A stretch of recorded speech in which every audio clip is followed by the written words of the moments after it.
meeting of and briefing today, March 23rd, 2022. And as is typical, we're going to start the meeting with the public forum. And for viewers who aren't familiar with the public forum, it provides an opportunity for community members to share thoughts, concerns, or feedback about TriMet and our service. You may already know this, but if you wish to provide comment, you only need to sign in and then virtually raise your hand. And when it's your turn, you'll be called on to comment. I'm going to now have Kimberly go through the list of people who signed up by raising their hand and ask those who do speak, though, to limit your comments to 3 minutes. So let's begin. Kimberly, do we have anyone signed up to speak today? Good morning again, President Simmons and members of the board. Yes, we have 5 individuals right now who are currently signed up to speak. We will begin with the first 2. The first one is Al Chaffee, and then followed by Doug Allen. So I am unmuting Mr. Chaffee's microphone right now, and I'll begin the clock. Hi, Good morning, Mr. Chaffee. Good morning. Thank you for allowing me to speak and address you all today. I am with an organization by the name of Plug Power.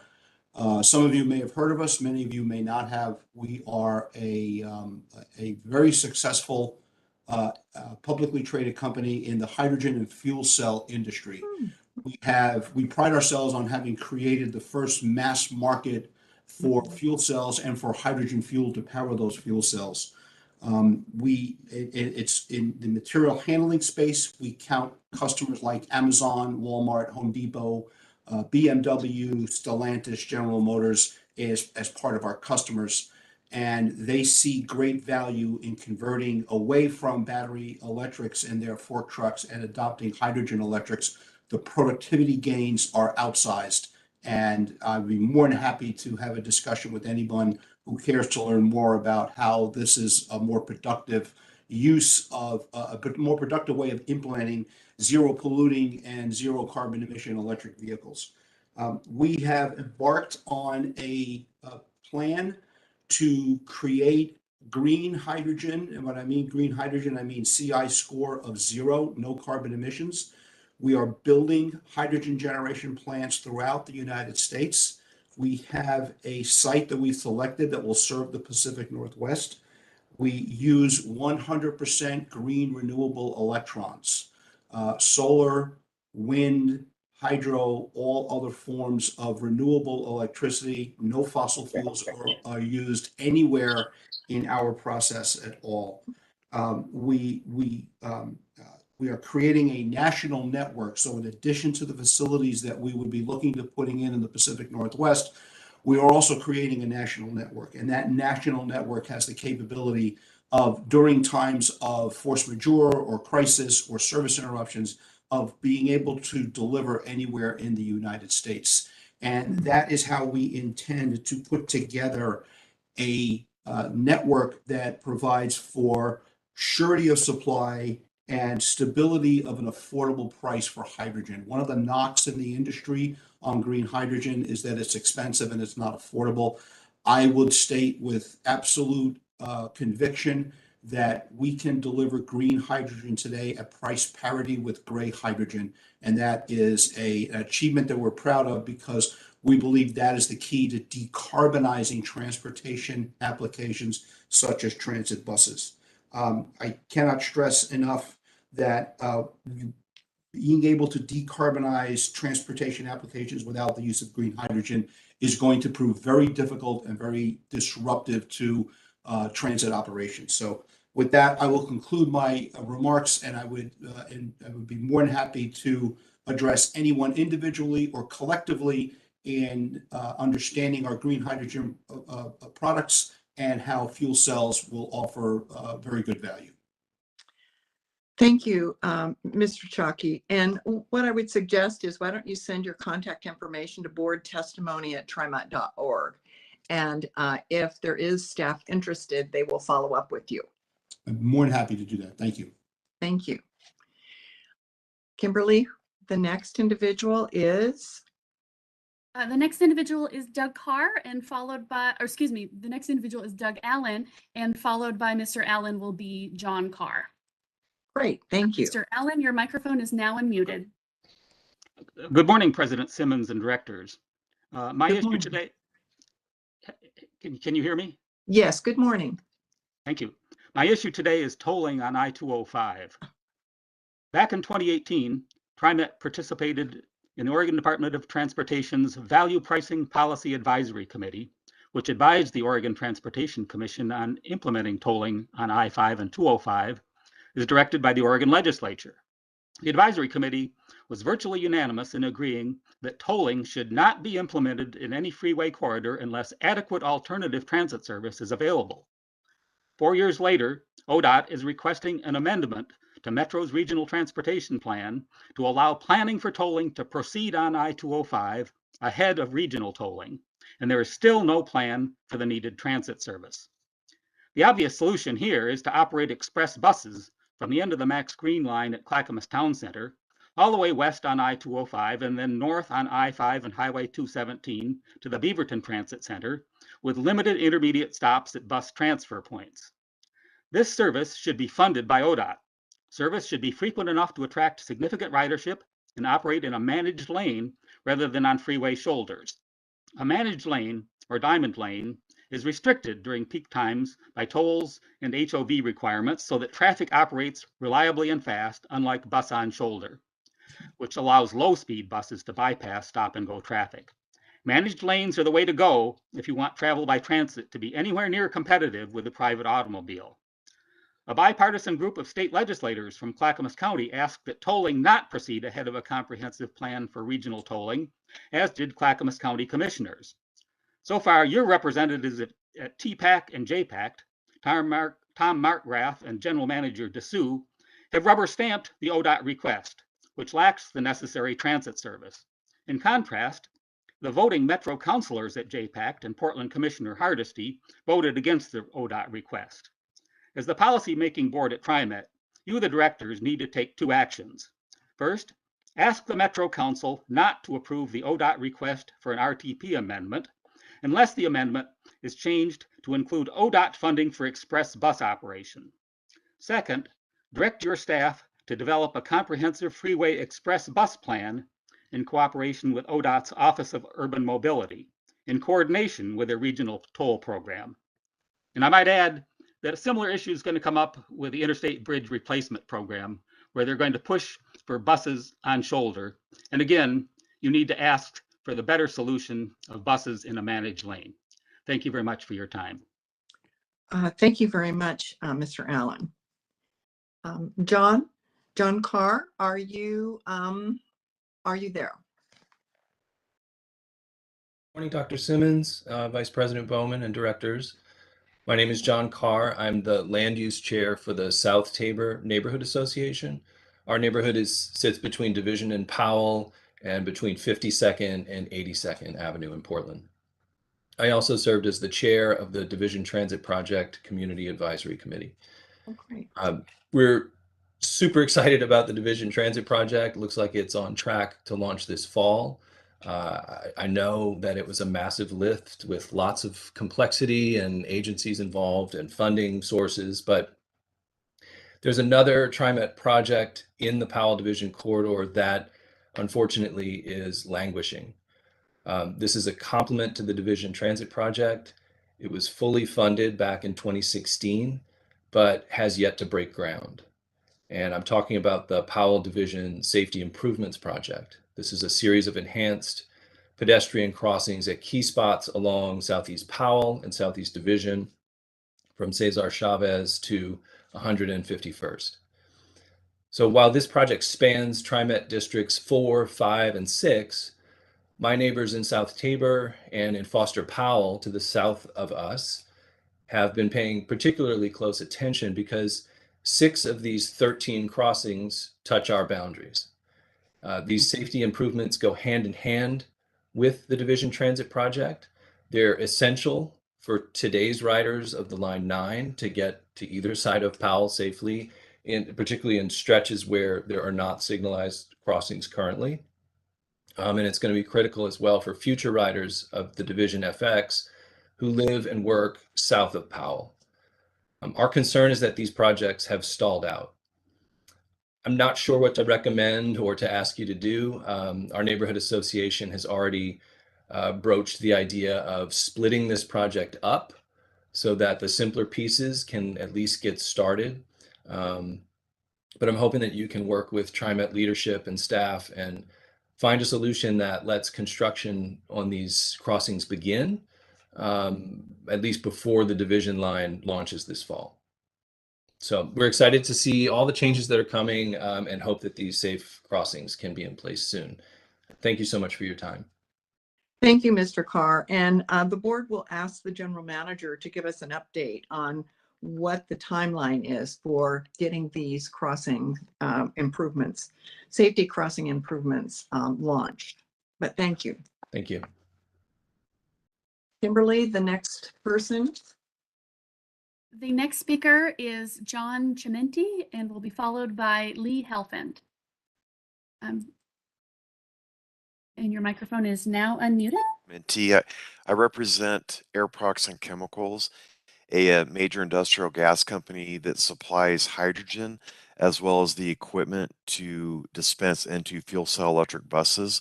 I actually reside in Newburgh, Oregon. Company headquarters is in Allentown, Pennsylvania.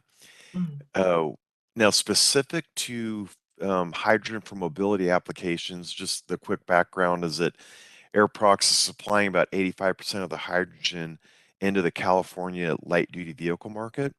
We're also have about 40% of our equipment in the dispensing of the hydrogen at gas stations where we have these hydrogen refilling stations. Now, if we go specific to TriMet, Airprox supported the New Flyer fuel cell bus demo that occurred in March 2021. And that demo was, they placed it on challenging routes and it successfully depicted how the fuel cell electric buses can meet the range and duty requirements of TriMet, being in the region of Oregon and the hills, environmental conditions, etc. So my point to make here is that as you journey down the road towards zero emissions, really there is room for battery electric and fuel cell electric, but really look at what the cost is for the replacement of your diesel buses or CNG buses compared to battery electric, because a lot of the routes in the Portland area are not one-for-one replacements. And then on the next point, there's always a concern about where the liquid hydrogen is made. Today, liquid hydrogen is made from Airprox in Sacramento, but just as Plug Power is doing, Airprox is working on sites in the Pacific Northwest to bring liquid. These projects are long-term. So if it's just about planning and when they get implemented. So you could use liquid hydrogen from Plug Power or Air Products until that new site is built in the Northwest, and then then you have a low carbon intensity supply chain. But I guess my main point is just please look at the battery range versus a fuel cell electric range to see if you're getting the best value for your dollars and carbon intensity, because battery electric buses carbon intensity comes from the grid, which is actually going to have a higher carbon intensity than producing liquid hydrogen and bringing it in from Sacramento. Right. I appreciate your time. Thank you. Thank you, John. I know the agency is looking at not just battery, but hydrogen as well. And so that conversation is going on within the agency, and some of it has to do with availability and the development of hydrogen for use. But thank you so much. We've had 2 comments today on hydrogen. So now we'll turn to Lee Helpin. Are you online? Lee? Hi, can you hear me? Yes. Okay, great. Yeah, my name is Lee Helfand. I use they, them pronouns, and I am with Opal and Bus Riders Unite. In thinking about the budget process, I'm just interested in how we can make the process more accessible. Obviously, it's a very large document, and I know there are presentations out to the community that happen. But we're happy to help work with you in that process and talk to our members about accessibility in the budget process as well. One point that we're particularly interested in is the overall policing budget and any policing contracts. I would just love to see a breakdown of how much money we're spending on policing and contracts overall, and what the long-term plan is to reduce the overall policing budget. And I know that there are various contracts out there with different specifications, but I would love to hear some thinking around that in the process, and investing in alternatives similar to a writer ambassadors or writer advocates program. And if that process could specifically be brought to the reimagining committee and to TIAC, that would be awesome. And then, excuse me, also having a breakdown of how we're thinking about national funding. We know there have been several major discussions about how national funding can be spent and how we can use those funds creatively to increase accessibility. But yeah, if we're not looking at ways to reduce fares or to increase accessibility through any additional funding, I think that would definitely be an issue. But yeah, I would just love to see an overall breakdown, especially by category, when we do have conversations with community. Thank you. Thank you so much, Lee. We appreciate your comments. So Kimberly, is Lee the last person? Yes, that concludes our speakers for this morning. Okay, great. So I will close the public forum and we'll now go to the business meeting. So we always start with the board reports, and I'd like to first invite Director Edwards to provide an update on the latest meeting on the Committee on Accessible Transportation, better known as CAT. Director Edwards. Thank you very much.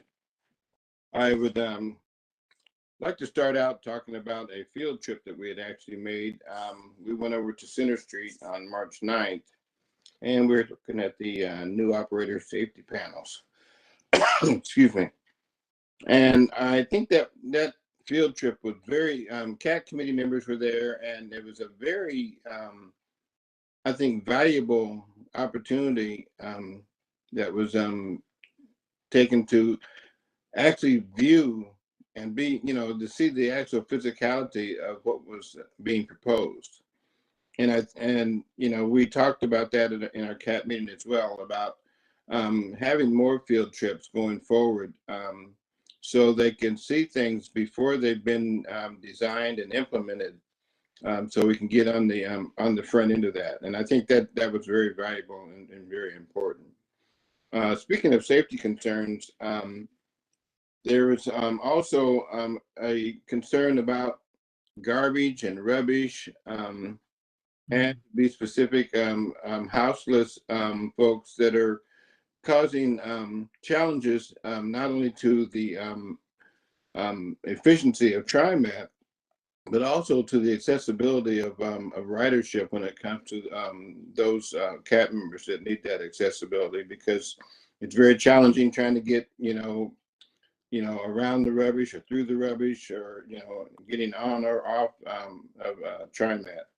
And so there's been conversations, I shouldn't say conversations, there's been an outreach trying to get a hold of the city, and so hopefully that will bear some fruit, so those issues can be taken care of, because they are very challenging, and those are issues that are difficult to take care of, simply because they're not part of TriMet's purview in regards to creating an accessible transportation system. Steve Hicks gave an update as the Lyft contractor. He said there was a huge drop in ridership from December to January, 25%. Complaints about the service were reduced as well. And he also expressed that there were some challenges with recruiting, and that was very difficult for him to try to make sure that they can maintain the service, simply because, recruiting personnel was very difficult. There were also concerns raised regarding the efficiency of the service. Not huge, but if you're the person that's being impacted by those inefficiencies, then it's very disconcerting. And so those were addressed as well. We even talked about perhaps there are some ways to address that by having conversations with the personnel, and maybe even having to not discharge people, but using some kind of discipline that would help improve the service. Dave Daly gave a report about the need to develop a survey to ascertain how current service impacts the BIPOC ridership. And that was discussed, and he's been also talking to administration at TriMet to try to help either develop that survey or try to figure out how they can ascertain how that service is being impacted. Tom Marcraft gave a comprehensive report regarding the redistricting, and in that report he also added that there are no current directors that would be impacted by any proposed redistricting. Alan Leto also gave an equally comprehensive report regarding the fiscal year 23 business plan, and it was noted that perhaps another designation should be added to diversity, equity, inclusion, because typically when we think of diversity, equity, inclusion, we think of either race or gender, and we don't include those that have accessibility needs. So I'm not sure what that designation would look like, but what alpha we would use, but it should be something that we should certainly consider. That concludes my report, and unless there are any questions. Thank you, Director Edwards, for that comprehensive report. And Director Gonzalez, you have a comment?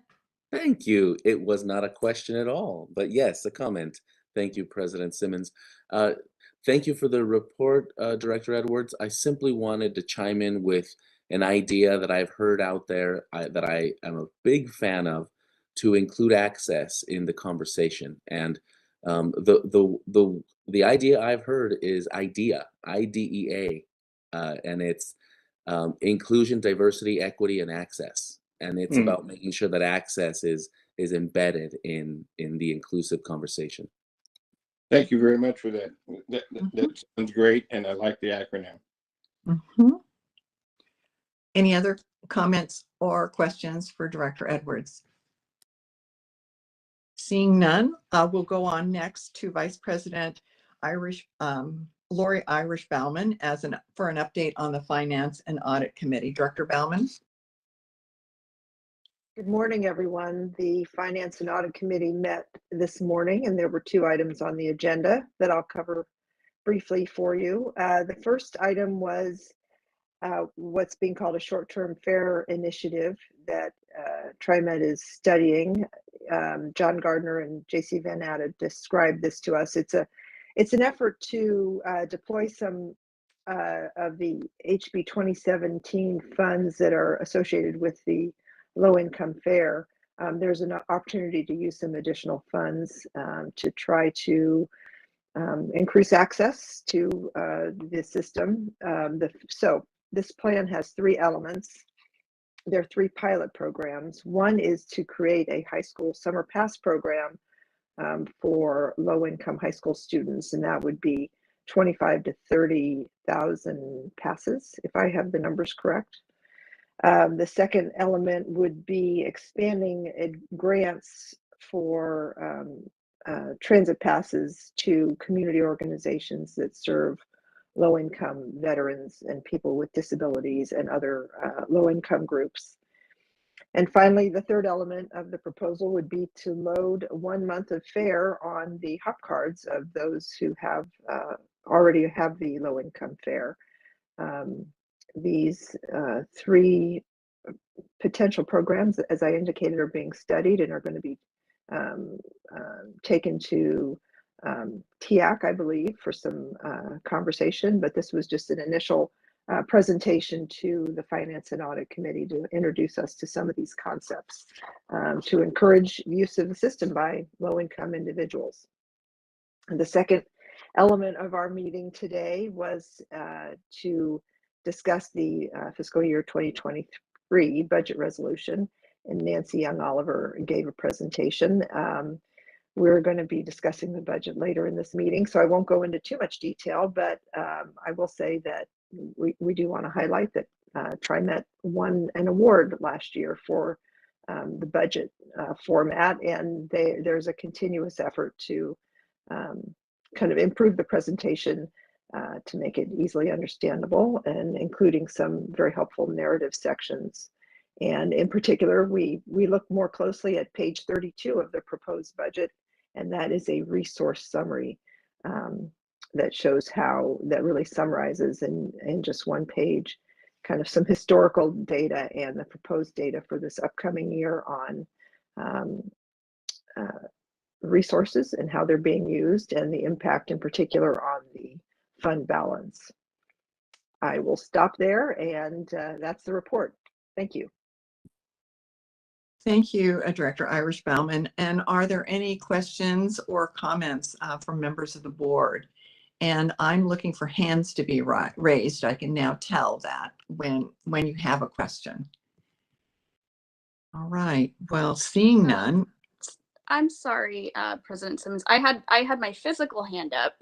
Oh, I'm sorry. And I was looking at the other way to see hands up. Okay.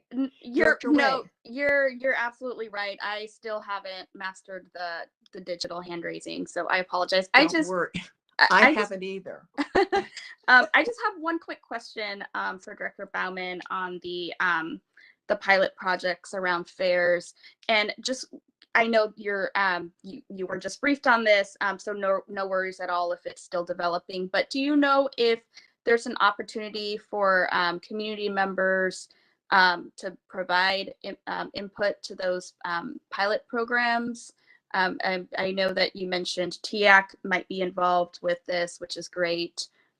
Just wondering if there was any other community process for the projects. Yes, if John Gardner is here, he could talk about that.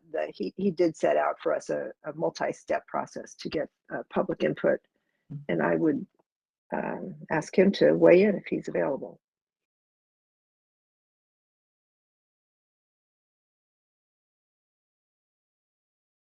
And it sounds like he's not here, but Director Way will get that information for you. Great, thank you. Okay, next we're going to go to Director Kim. Director Kim is going to provide an update on the Metro Policy Advisory Committee. Director Kim? President Simmons, can you hear me okay? Yes. Perfect. At the February 23rd meeting, MPAC discussed the proposed work plan, engagement plan, and proposed values and outcomes for the 2023 Regional Transportation Plan update. Some initial findings from Metro's Emerging Transportation Trend Study and Metro's Food Scraps Requirements update as well. The Regional Transportation Plan update will be starting next month with engagement around refining regional transportation goals and policy updates. At MPAC, there were some discussion about how this RTP update might more clearly engage a wider range of stakeholders and better prioritize strategies to reduce greenhouse gas emissions from transportation, while also balancing safety and congestion management needs. During the emerging trends study topic, there were some questions from MPAC members about trends that Metro presented regarding the challenges that transit agencies have faced during the pandemic and what it could mean for future ridership and service. So TriMet will be working closely with Metro and local jurisdictions to share our fleet transition plans and future transit service and ridership assumptions for the Regional Transportation Plan update. Of course, as well as emerging trends and existing conditions from the Forward Together Comprehensive Service Analysis. And in terms of the next meeting, we'll be meeting next week. It got pushed back to next week. So I'm looking forward to that. That is all from me. Good. Well, thank you, Director Kim. I look forward to seeing, what comes out of the revision to the plan. That'll be really good. Do we have any questions for Director Kim? And if you don't raise your hand, speak out. Okay. Well, now we're going to get an update from Director Lewis on the Reimagining Public Safety Committee. Director Lewis? Thank you. Good morning, everyone. The Public Safety Advisory Committee met on March 15th. It was pretty much on Zoom. We had an excellent turnout for committee members and TriMet support staff. Our security update for March was provided to us by Executive Director of Safety and Security, Andrew Wilson, and he provided an overview of the two critical incidences that were in the media and I think on the local news, which we try to include those so that if any of the members have any questions that are appropriate to be responded to, we can be transparent and share that. John Garner and his team also shared an update on our exciting community-based mini training grant RFP, which will be awarded up to about $10,000 for community-based experts, providing some of the new training for our frontline staff as we continue to work on keeping the public safety system safe and welcoming for everyone. The RFP launched excitingly on February 25th, and there was an information session on March 9th. It was on Zoom. We had 5 attendees from 4 different agencies, and a total of 12 agencies have expressed interest in applying. We were real excited to hear that. And if you do want to hear the information session, it has been recorded. Just let John Garner or anyone on his staff know, and they can get that for you. The staff engaged about 250 emails to organizations, social service providers, city and county staff of Multnomah County, Washington, and Clackamas County. 219 partner agencies that are part of the Low Income Fair program also received solicitations. Also, the information was shared on Equity on the Move newsletter. TriMet LinkedIn, TriMet's CAT and TIAC committees also received the information. All applications for the RFP are due by 5 o'clock, March 25th. That's like around the corner. TriMet and members of the committee will be on the review team to review all the proposals and award the contracts in late April.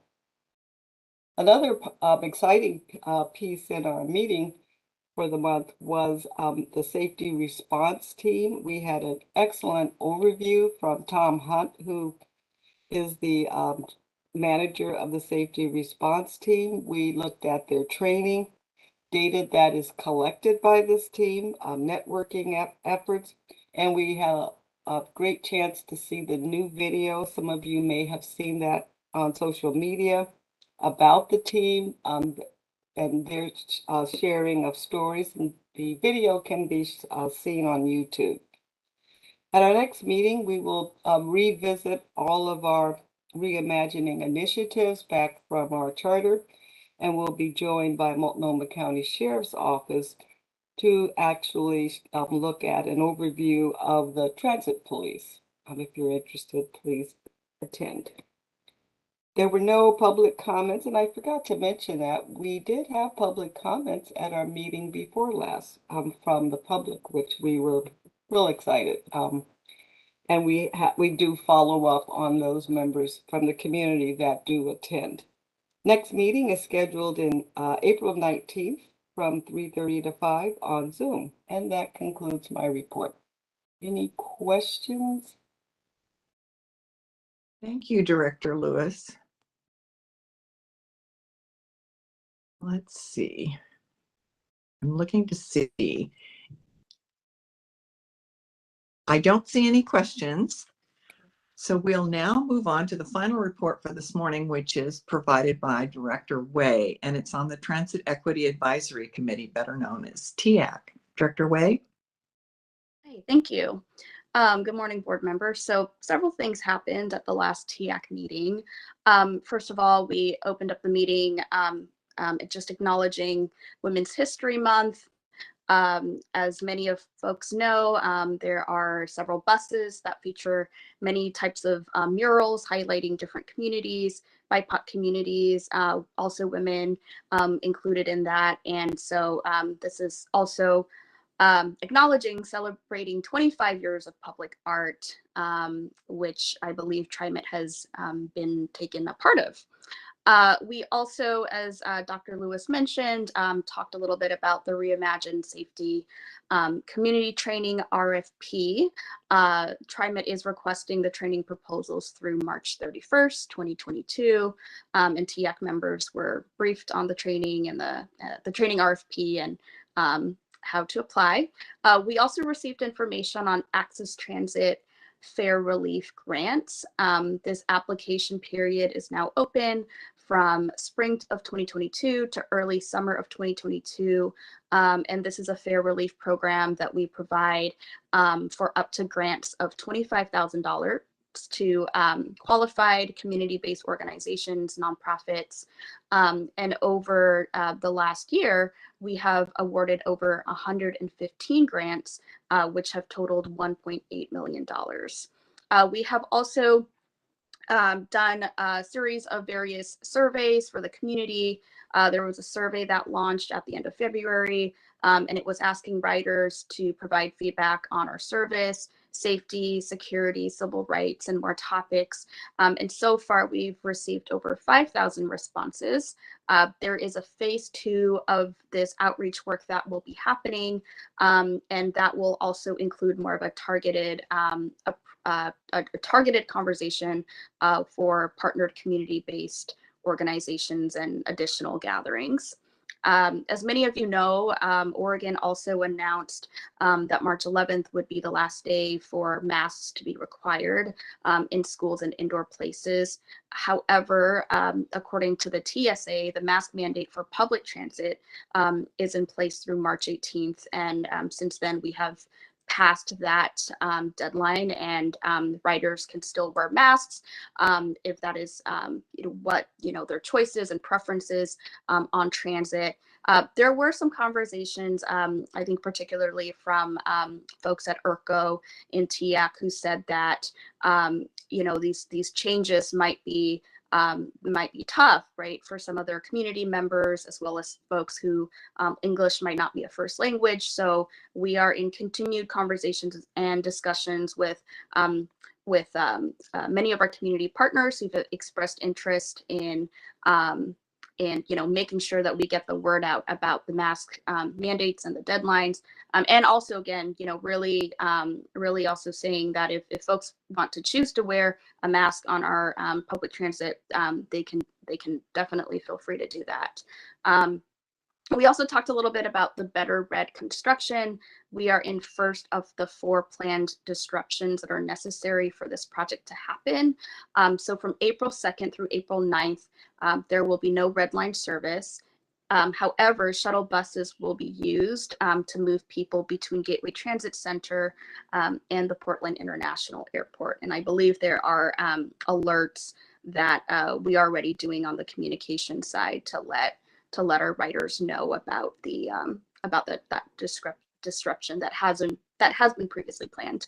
I'll just skip through a couple of these things, additional things that we talked about, but I think one of the things that we want to also just highlight is that we are conducting various community surveys, as I have said before in the past, but some of our TEAC members were also just expressing, gosh, TriMet does a lot of surveys and they're a little bit, fatigued by a lot of these questions that they have to fill out on a sort of a regular basis. So I believe our TEAC team, as well as others, has been really trying to keep that feedback in mind.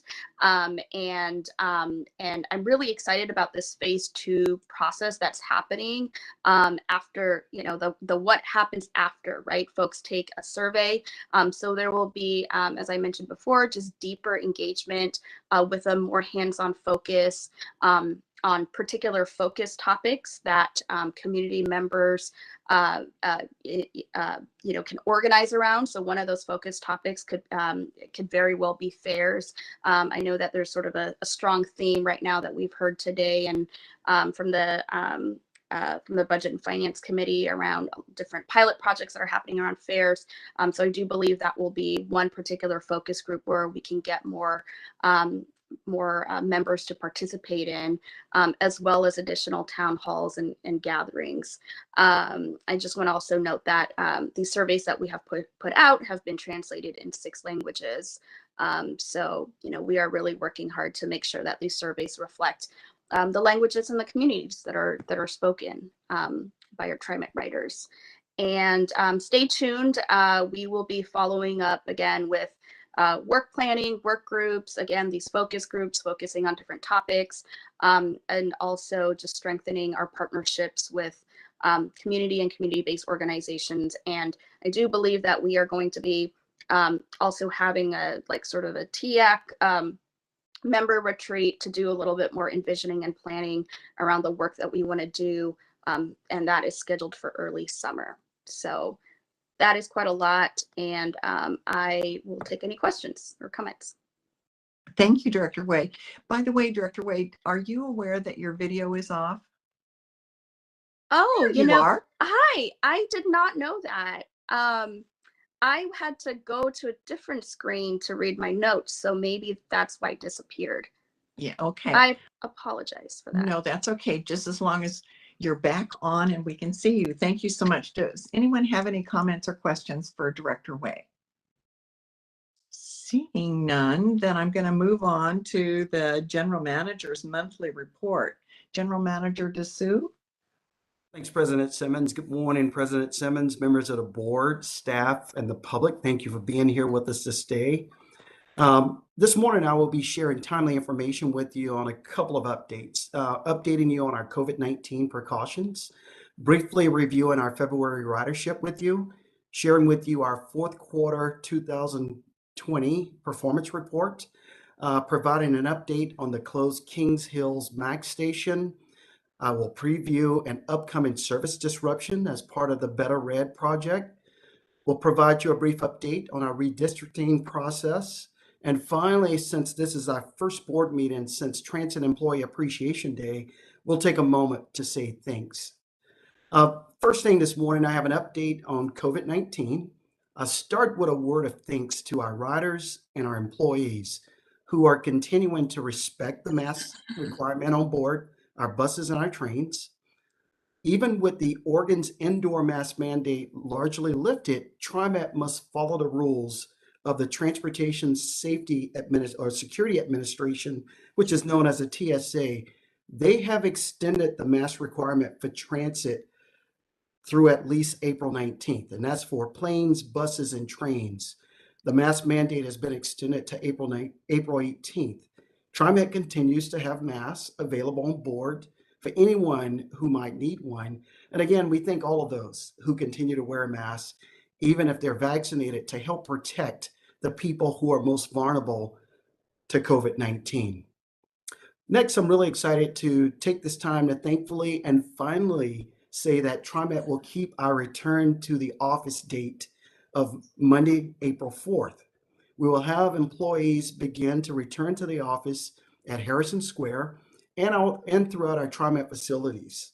The transition will be gradual as we move forward. A lot of planning and organization has gone into it, and I thank all of those who have been involved. This will be one of the many milestones reached as we go through this evolutionary process of getting back to some sense of normal. Now turning to the February ridership report. TriMet provided 3.7 million rides last month. That put weekly system-wide ridership for February more than 35% higher than February 2021. However, as you recall, last February, we experienced a historic winter weather storm. So ridership was depressed. compared to February 2020, where ridership was down 51%. You may also recall that February 2020 marked TriMet's 11th straight month of increased bus ridership. Ridership began to decline due to COVID-19 the following month. Now I'd like to transition to the fourth quarter 2020 quarterly performance report, and I'm going to bring in Miles Crumley, our Manager of Service Performance and Analysis. Miles?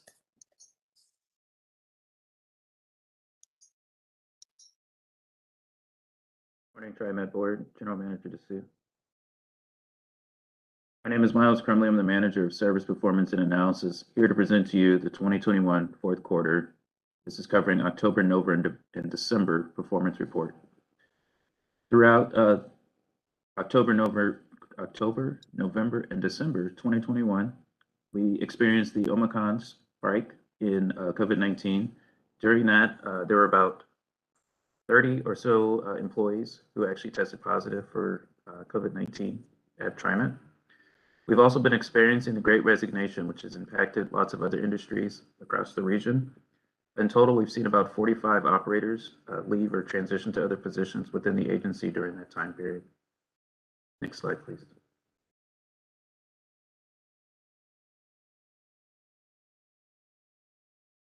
Bus, Max, and West on-time performance is displayed here on the screen.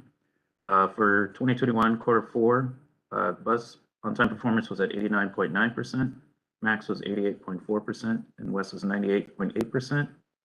This was a slight decrease for Bus, and Max was an increase for West.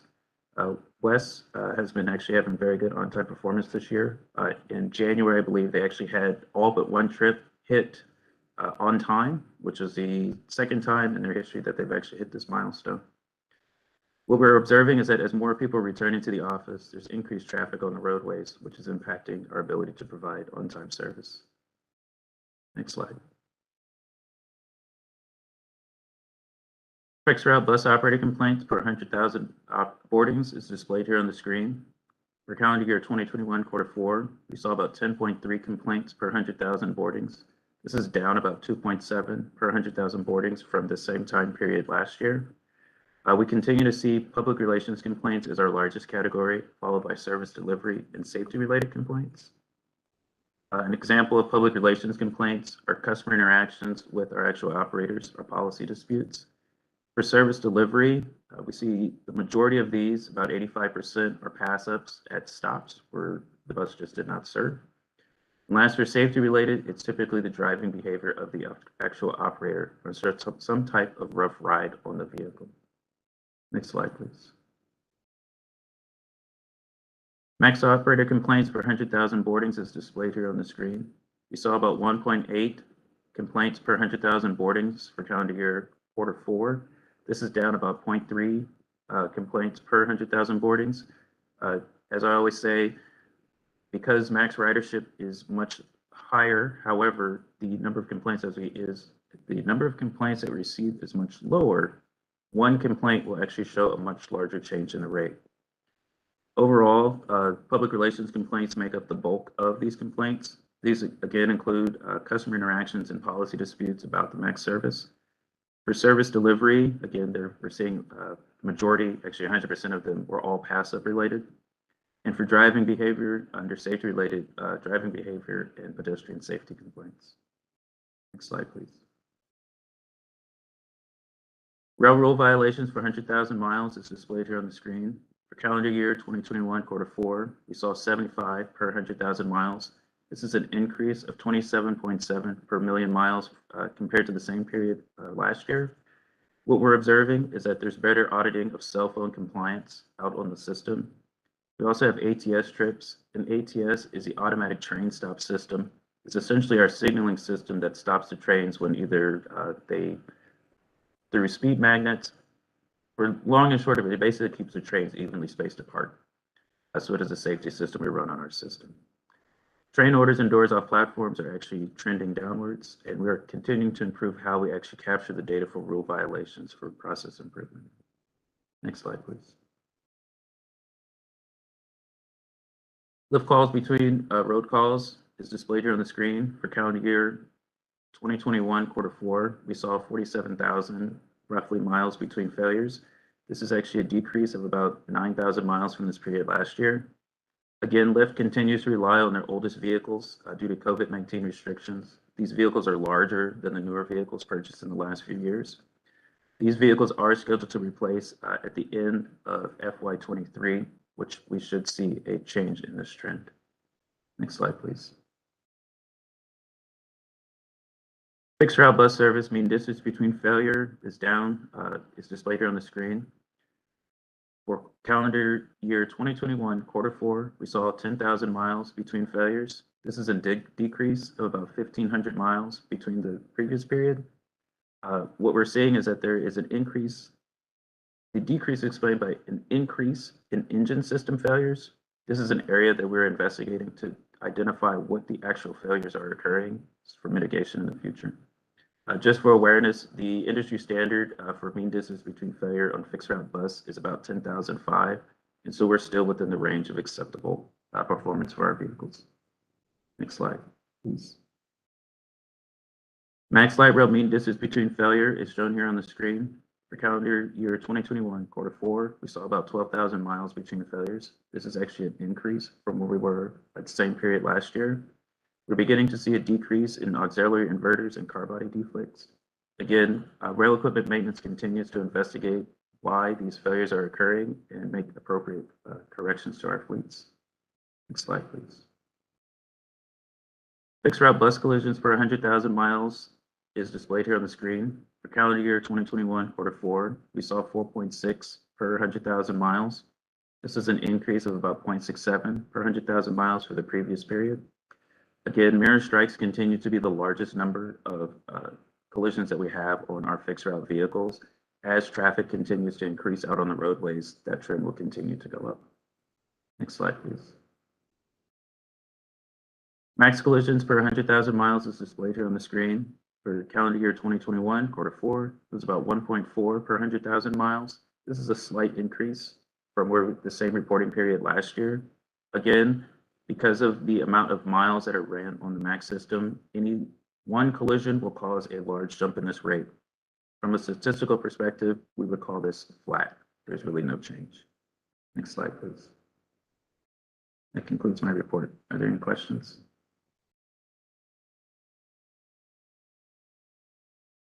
Miles, thank you. Really appreciate the report. Just want to stop and pause for a moment with the board and just let you know, let's think back until the last quarter of last year. We had just transitioned from the Delta to Omicron, and then we had a really large spike in security related issues that was out dealing with our personnel.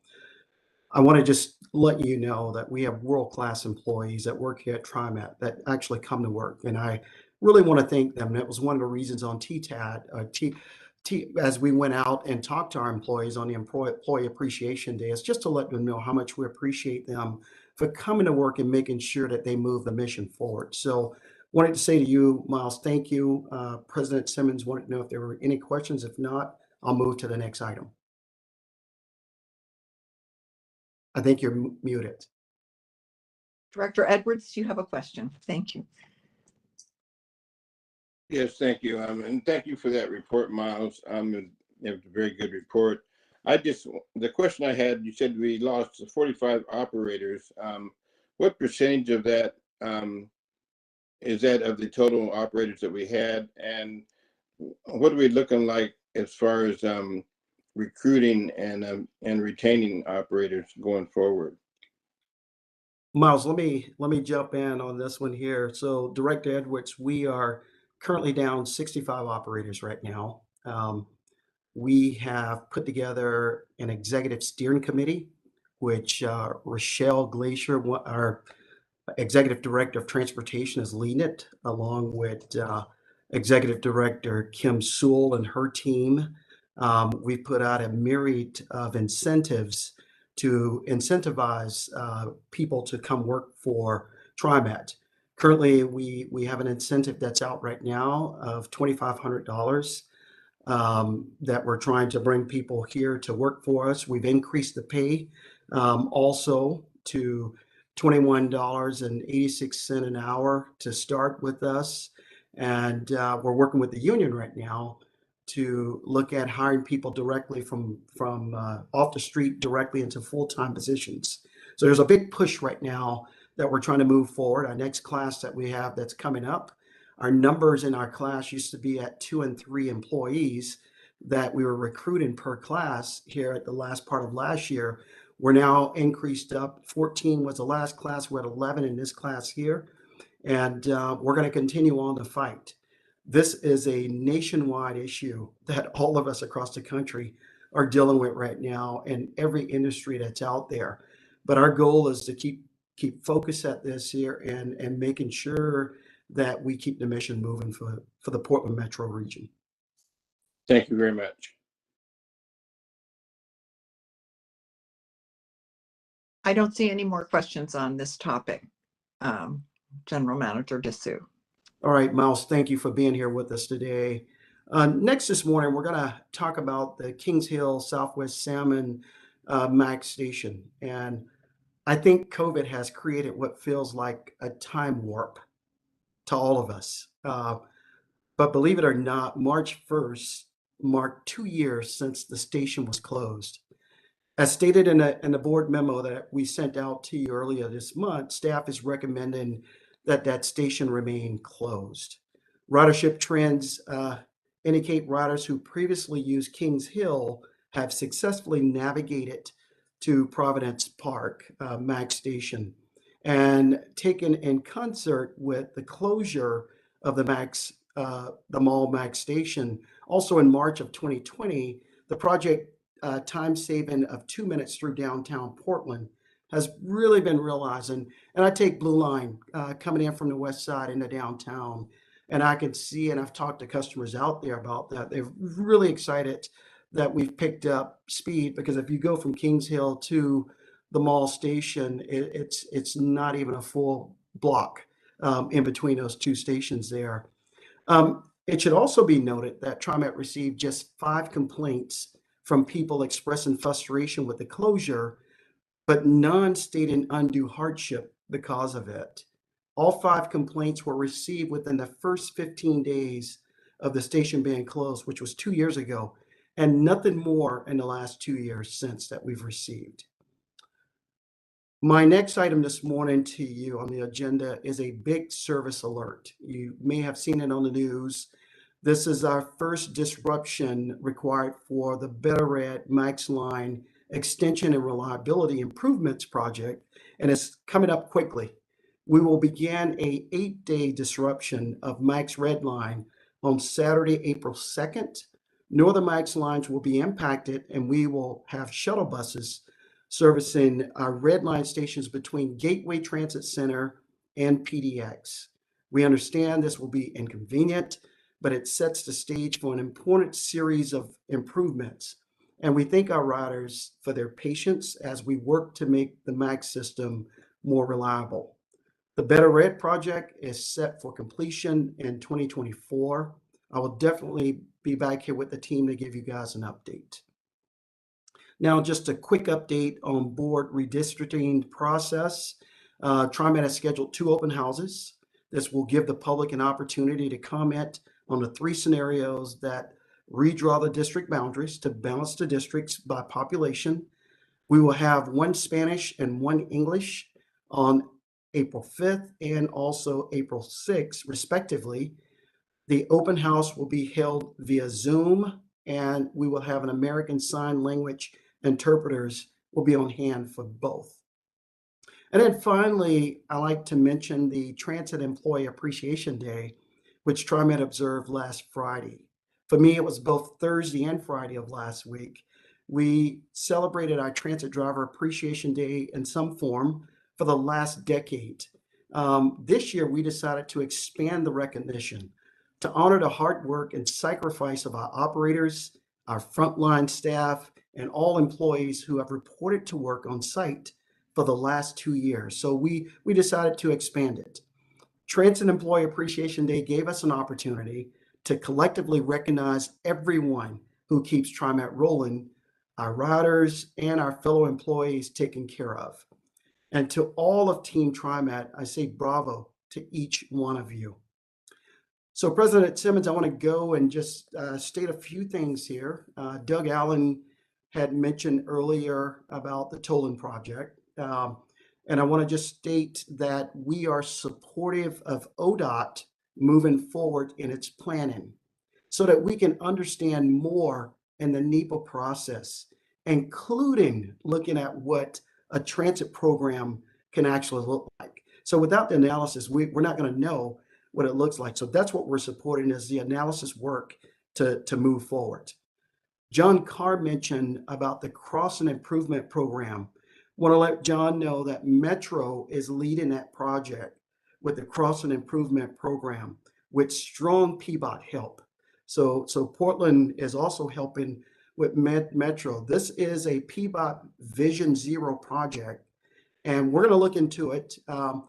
TriMet, we don't own the streets or the sidewalks. We rely on our jurisdictional partners.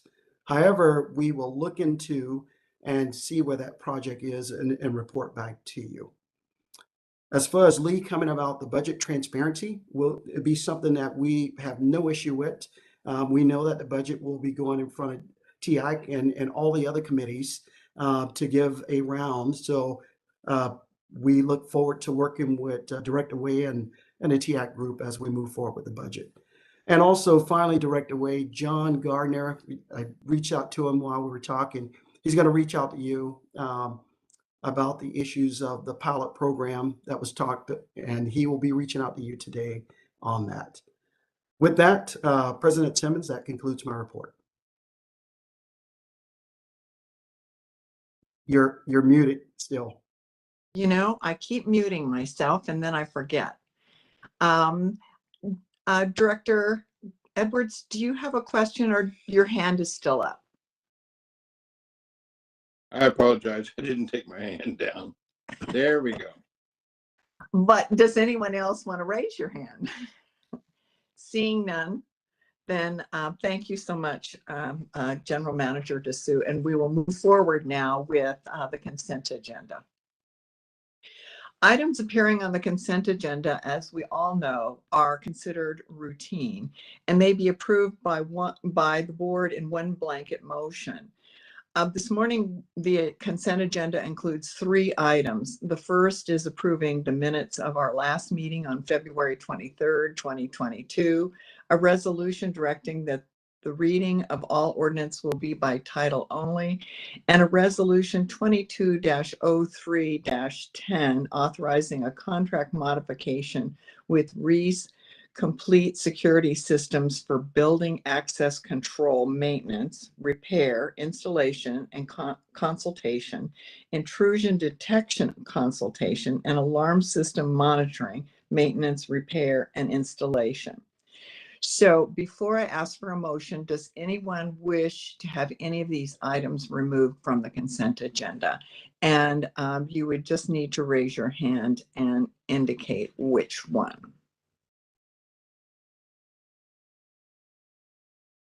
Hearing and seeing none, I'm going to ask for a motion to approve the consent agenda. This is Kim. I move to approve the consent agenda. Thank you, Director Kim. Is there a second? Second. Thank you, Director Edwards. So I'm going to call for the question. It's been moved and seconded. Does anyone want to make a comment? Probably not on this. So I'll just ask. All in favor, please say aye. Aye. Aye. Aye.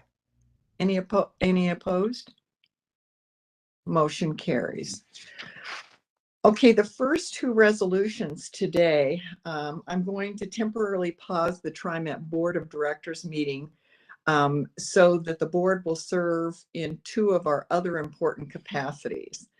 First, I'll now convene the TriMet Contract Review Board so we can consider Resolution 22-03-11 authorizing a class exemption for construction of certain bus layover improvements and upgrades. Mr. General Manager, your comments. President Simmons, members of the board, this resolution requests a class exemption for construction projects that are called for under the State Transportation Investment Fund, known as STIF, which was created by Keep Oregon Moving. The class exemption requests would change the contract award process for these projects from the traditional low bid procurement method to the competitive request for proposals. If approved, this would allow TriMet to select contractors based on many factors, including the price of their work, but not only price, as with the low bid process. Approval of this resolution will make it easier for the so-called COVID certified office for business inclusion and diversity firms to win contracts, and therefore build capacity and become more competitive in the market for future TriMet projects. COVID firms are certified by Oregon's Office for Business Inclusion and Diversity. COVID certified firms are businesses owned by minorities, women, and service disabled veterans, along with emerging small businesses that are interested in contracting with state, county, and city government agencies. TriMet staff has already conducted outreach and have identified a pool of COVID certified contractors who are interested and able to perform the type of work needed. The projects will improve our bus service and include such work as upgrading lighting and for safety, add concrete pads along curbs with bus stops, and adding more shelters at bus stops. With that, I ask for board's approval in your capacity as the TriMet Contract Review Board. Thank you, General Manager Dessou. Is there a motion to approve this resolution? This is Director Gonzalez. I so move to approve this resolution. Thank you, Director Gonzalez. Is there a second? Second. Thank you, Director Lewis. So it's been moved and seconded. Does anyone wish to make a comment? I do. Yes, Director Gonzalez. Thank you, President Simmons. I just wanted to, thank the staff for bringing forward this resolution and proposing to have a process by which we can intentionally do business with our local certified business community. The low bid process is a major obstacle to inclusion, and I like seeing when there is an intention behind our procurement practices. So I wanted to applaud the staff for recognizing that and doing the hard work of finding a pathway to remove the obstacle. And from the sounds of the report, General Manager Dessou, the work of staff to reach out to businesses to ensure that there will be a pool of bidders. So I want to acknowledge the importance of this work and to thank staff for finding vehicles for being community beneficiaries in our procurement practices. Thank you. Thank you, Director Gonzalez. If there are no other comments, or I'm going to go ahead and ask for the vote. So all in favor? Aye. Aye. Aye. Aye. And any opposition? Hearing none, the motion carries. The next resolution, so I have to first adjourn the meeting on the TriMet Contract Review Board and convene the meeting on the TriMet Budget Review Committee. The board, in its role as a TriMet Budget Review Committee, will now consider Resolution 22-03-12, approving the proposed fiscal year 2023 annual budget for submission to the Multnomah County Tax Supervising and Conservation Commission, which you will oftentimes see abbreviated as TSCC. I'm going to have Mr. General Manager provide his comments, and before we ask for a resolution, I'm going to open the floor for comments and questions from the board. Mr. General Manager, your comments. Thanks, President Simmons. Members of the board, as TriMet Budget Review Committee, I ask for your approval of the fiscal year 2023 budget. the next step in our annual budgeting process. By approving this resolution, the proposed budget will go forward for submission to the Multnomah County Tax Supervising and Conservation Commission, that's known as the TSCC, as required under Oregon law. The commission will review the budget and hold its own public hearing on the budget proposal. The TSCC meeting is scheduled for April 22nd. It will be held in person currently at the TriMet Public Safety Building. I know that we're talking about meeting in person at our next month meeting, so I want to let you know that's the current, but the location could change.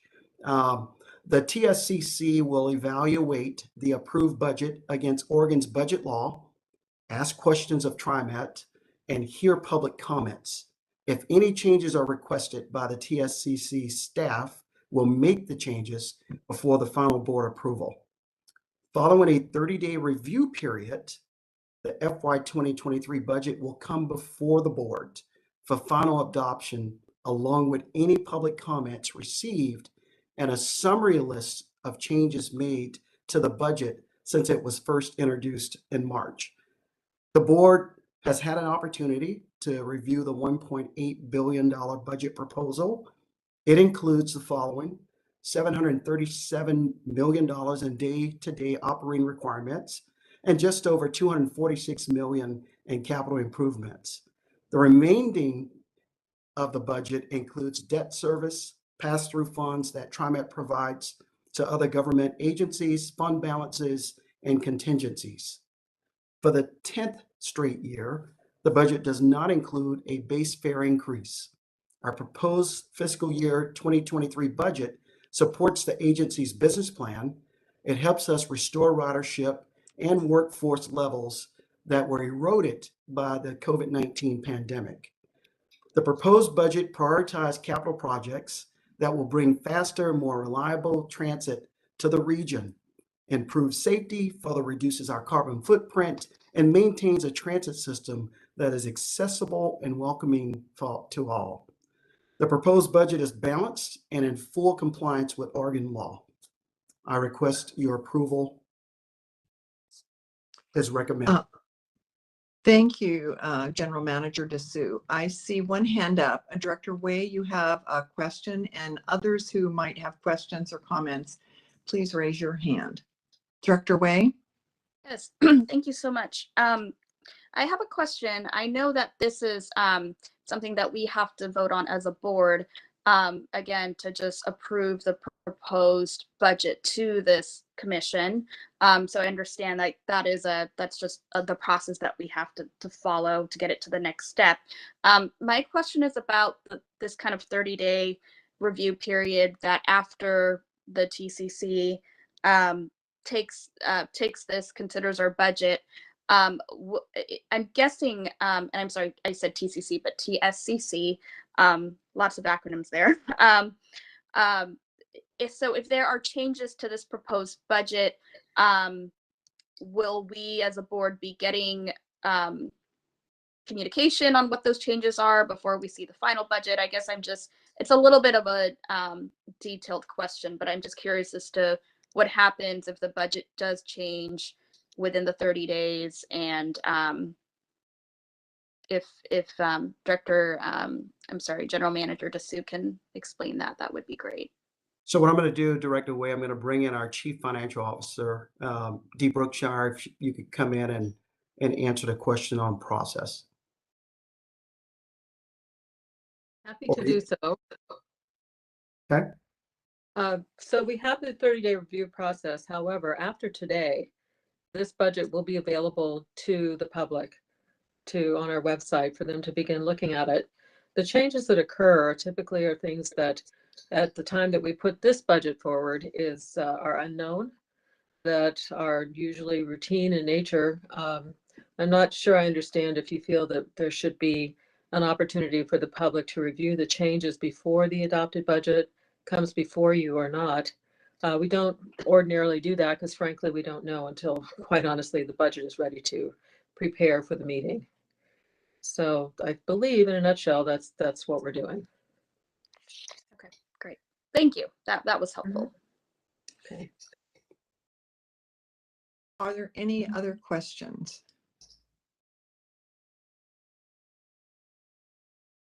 Okay. I'm sorry, Linda, can I interrupt for just a sec? I guess I'd like the board members to hear that at the Finance and Audit Committee, we discussed possibly holding a budget workshop so the board could dig more deeply into the budget.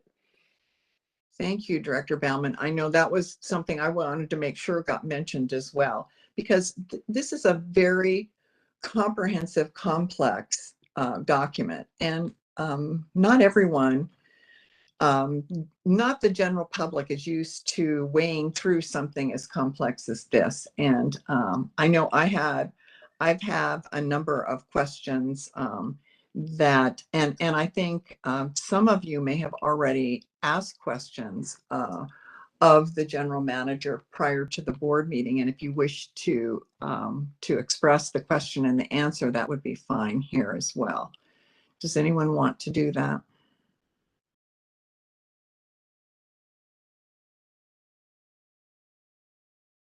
Okay. Just want to check and make sure everybody feels comfortable with that. So I'm going to ask if there's a motion to approve the resolution. This is Lori, so moved. Thank you, Director Bauman. Is there a second? Second. Thank you, Director Edwards. It's been moved and seconded. I'm going to ask for the vote. All in favor? Aye. Aye. Aye. Aye. Same sign. Is anyone opposed? Hearing none, I'm going to say the motion carries unanimously. Okay, I'm going to adjourn the meeting of the TriMet Budget Review Committee and reconvene the TriMet Board of Directors meeting for the remainder of our business this morning. We now move to a resolution 22-03-13 authorizing an amendment to the intergovernmental agreement with the City of Portland for streetcar operations. Mr. General Manager, your comments, please. Thanks, President Simmons, members of the board. This next resolution before you requests authorization for an amendment to the intergovernmental agreement with the City of Portland for streetcar operations. The Portland streetcar is an important component of the regional transit system.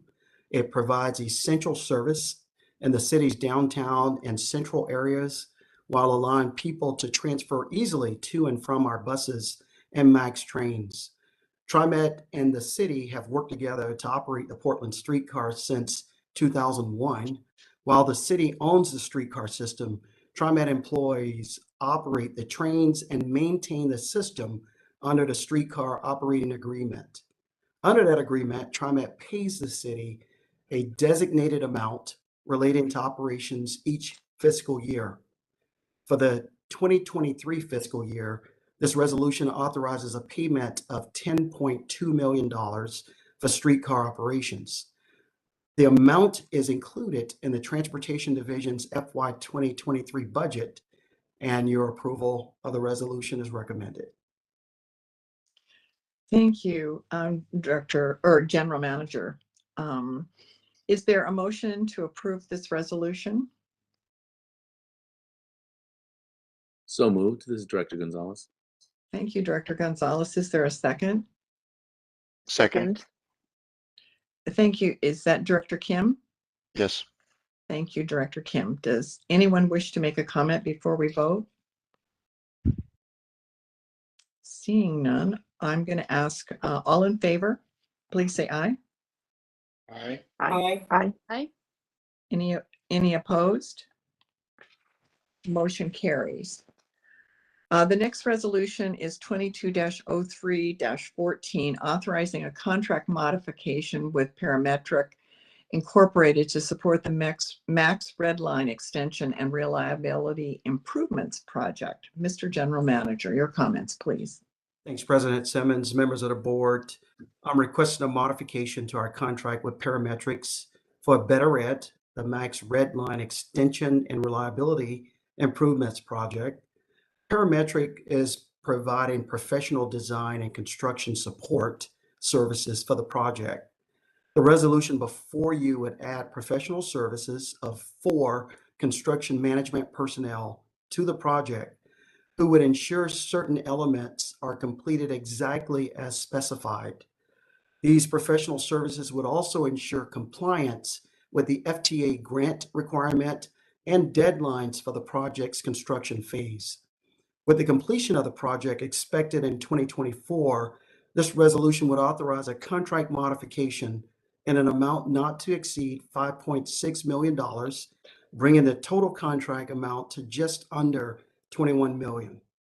The amount is included in TriMet's engineering and construction budget for fiscal year 22 through 24. As you will remember, nearly $100 million of the approximately $215 million cost of the project comes from the Federal Transit Administration. And some of you attended the groundbreaking ceremony when we had the FTA here with us. But Parametric's workforce is 10% minority and 38% female. The firm has thus far exceeded its DBE subcontractor participation goals, with more than 20% of the work performed by DBEs. The work proposed under the contract modification is projected to boost that amount even higher to some 30+%. I recommend your approval. Is there a motion to approve this resolution? So move. Thank you, Director Edwards. Is there a second? Second. Thank you, Director Lewis. It's been moved and seconded. Does anyone wish to make a comment? Hearing none, I'm going to call for the vote. All in favor, please say aye. Aye. Aye. Aye. Aye. Aye.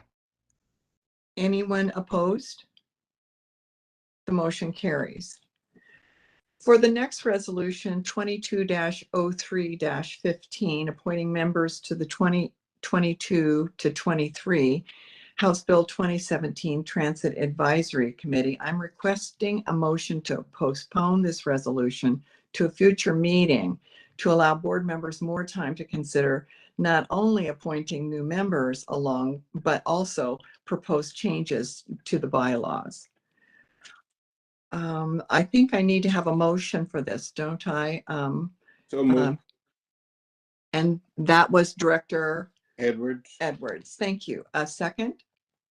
I second the motion to postpone this. Director Kim. Thank you, Director Kim.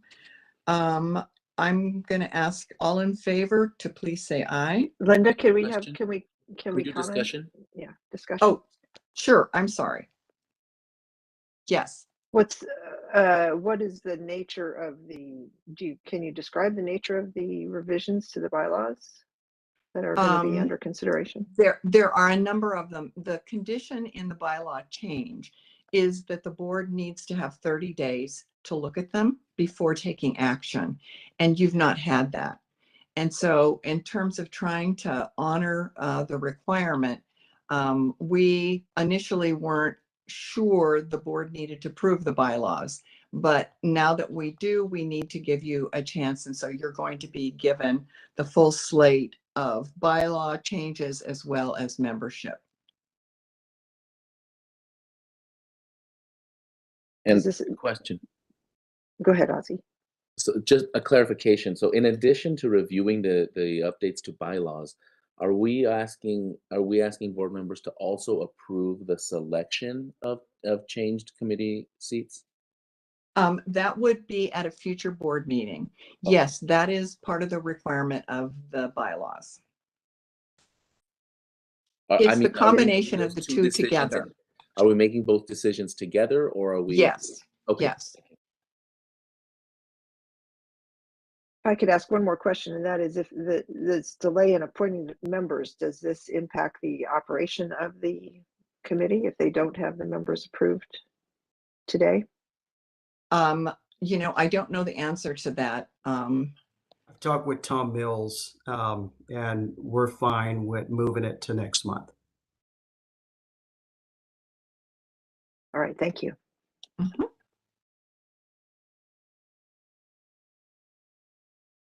So I think where we were, are there any more comments or questions?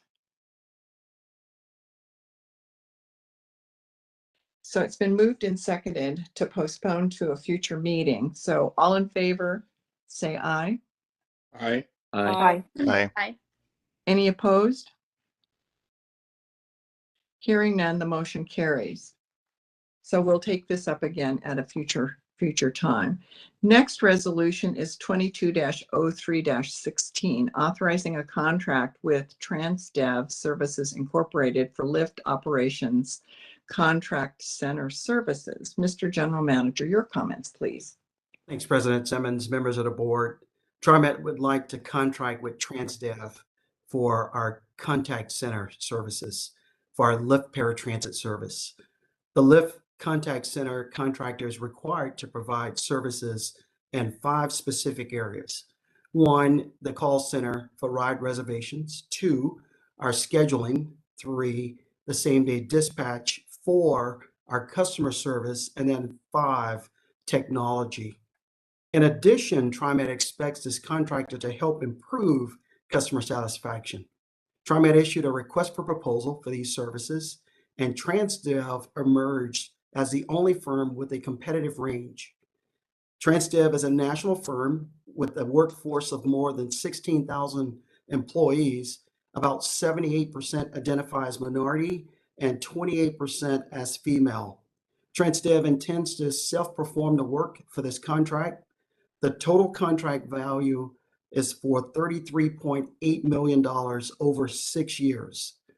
The first year amount is accounted for in TriMet's transportation operations budget for FY23.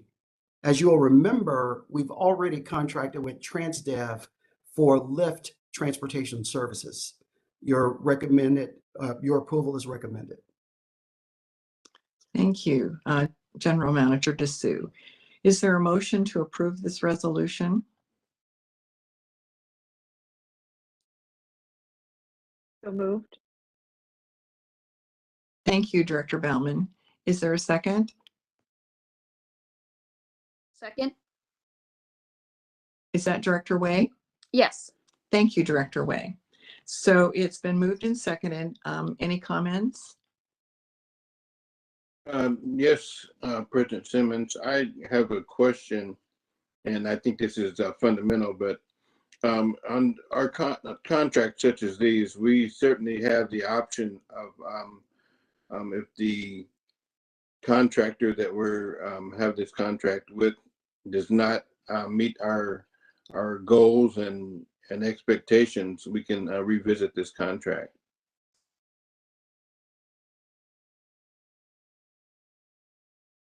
I would say yes. Let me bring in Les Bittler. Are you there, Les?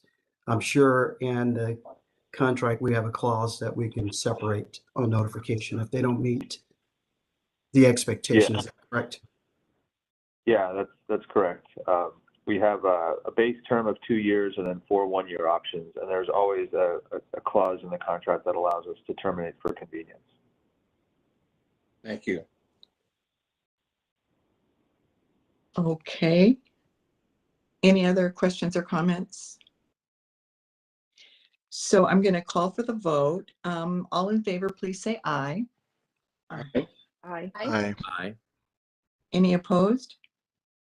Motion carries. All right, our next and I believe our last resolution before we go to ordinances today is Resolution 22-03-17, authorizing a contract with Penske Truck Leasing Company for lift vehicle contracted maintenance services. Mr. General Manager, your comments, please. Thanks, President Simmons. Members of the board, this resolution also concerns our lift paratransit services and authorizes a contract with Penske Truck Leasing for maintenance services. Penske is the current lift vehicle maintenance contractor and responsible for all 232 lift vehicles. They are responsible for the mechanical repairs, parts, and the on-road response. With Penske's contract set to expire this June, TriMet issued a new request for proposal for a contractor. Penske was found to be the only responding company in competitive range. The proposed contract is for a base term of 2 years with an option to extend for an additional 4 years. The total amount is $22.1 million, which is included as a line item in the Transportation Operations Division annual operating budget. Penske is a national firm with its Northwest workforce, approximately 89 people, reporting 17% as minority and 11% as female. Your approval is recommended. Thank you. Is there a motion to approve the resolution? So moved. Thank you, Director Gonzalez. Is there a second?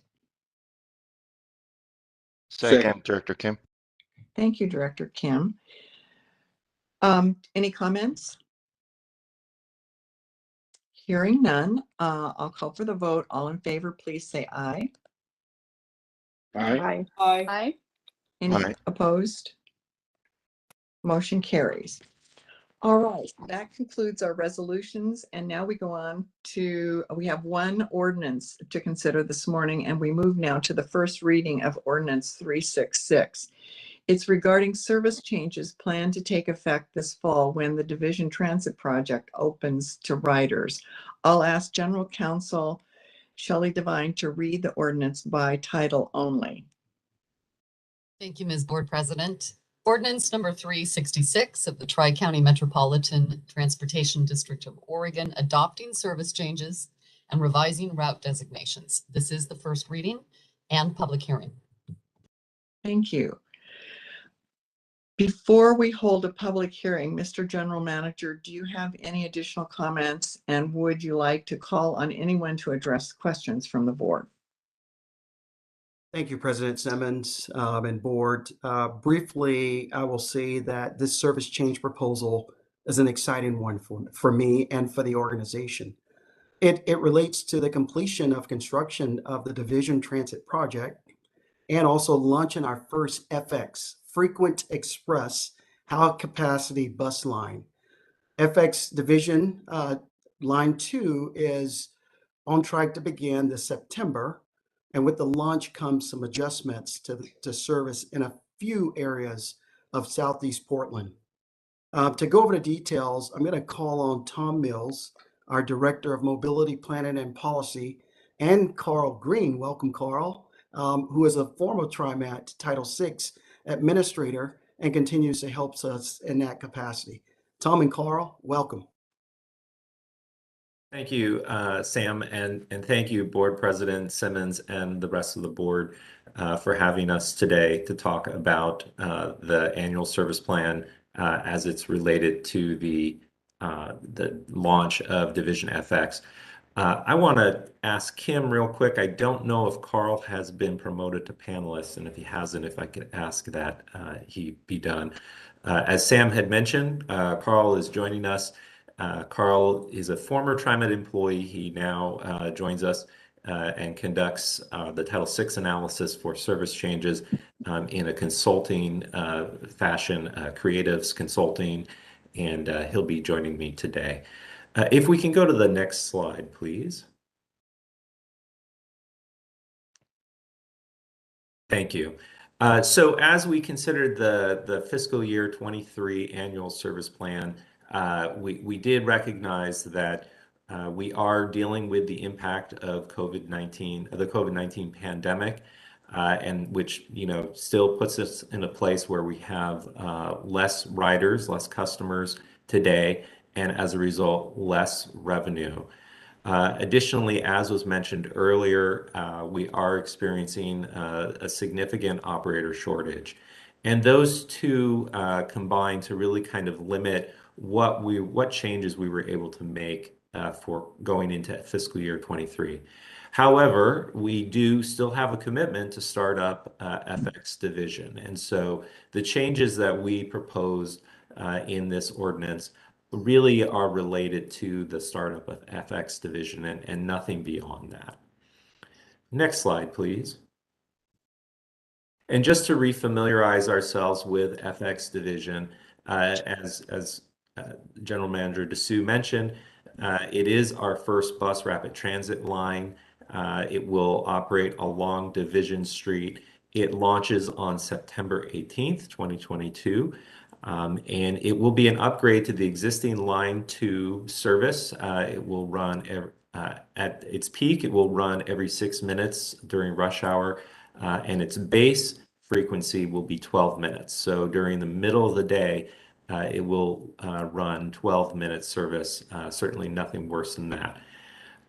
It replaces the line 2 division. So this ordinance will be retiring the line 2 division and will also then be introducing the new division FX.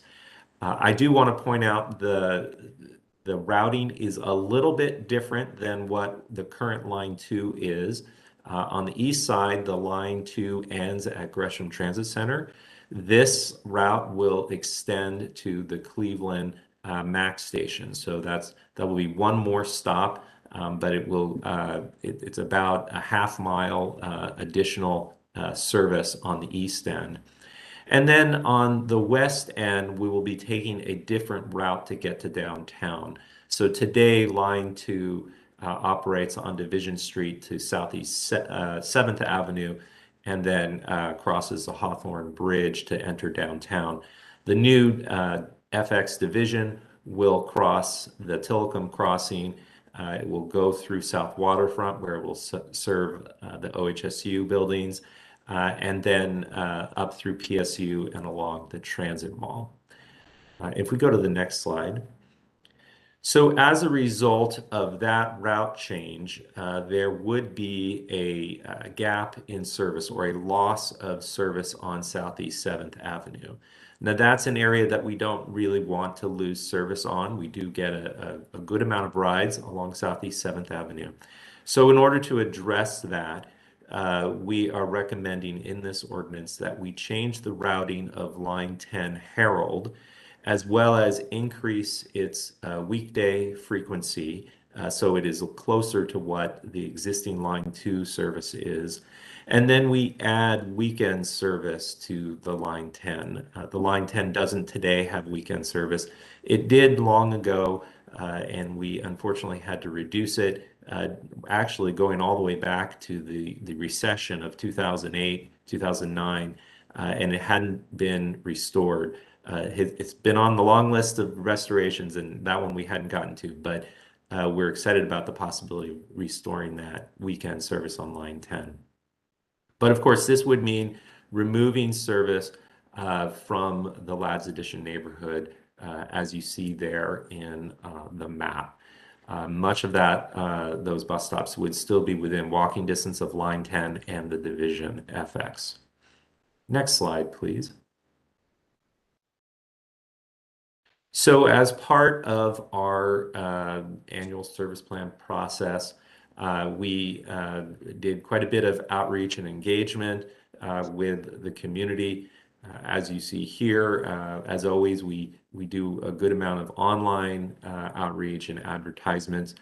We make sure that postcards are sent to every property within a quarter mile of the route. A quarter mile is thought to be the distance that people would walk to a bus route, and we do that in multiple languages.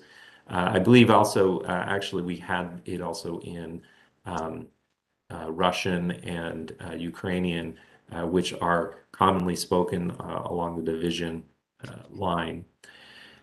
We also, over the course of the fall and winter, had 3 open house meetings, and we attended a couple of the advisory committees, both TIAC and the CAT, to present these changes.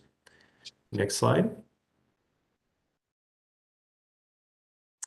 We also engaged in community-based outreach, working with 3 organizations, both Apano, Latino Network, and Slavic Community Center of Northwest.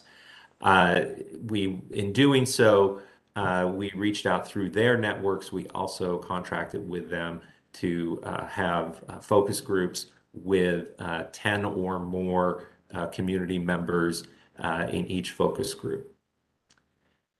And the next slide. So in regards to actual responses that we were able to record from people, we had 57 responses regarding the retirement of line 2 division and the launch of the BRT on division, and also the route change to the Herald Street, line 10 Herald service. And as you can see, you know, what we often find is that the folks who support these types of things, you know, don't always speak up. They kind of say, okay, fine. And the most vocal tend to be people who are opposed. But when you add the support and the neutral together, you find that the opposition is quite a bit smaller than support and neutral together. Next slide, please.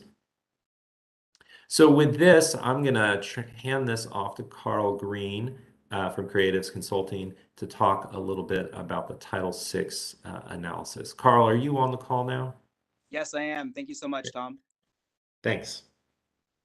And thank you, Kimberly.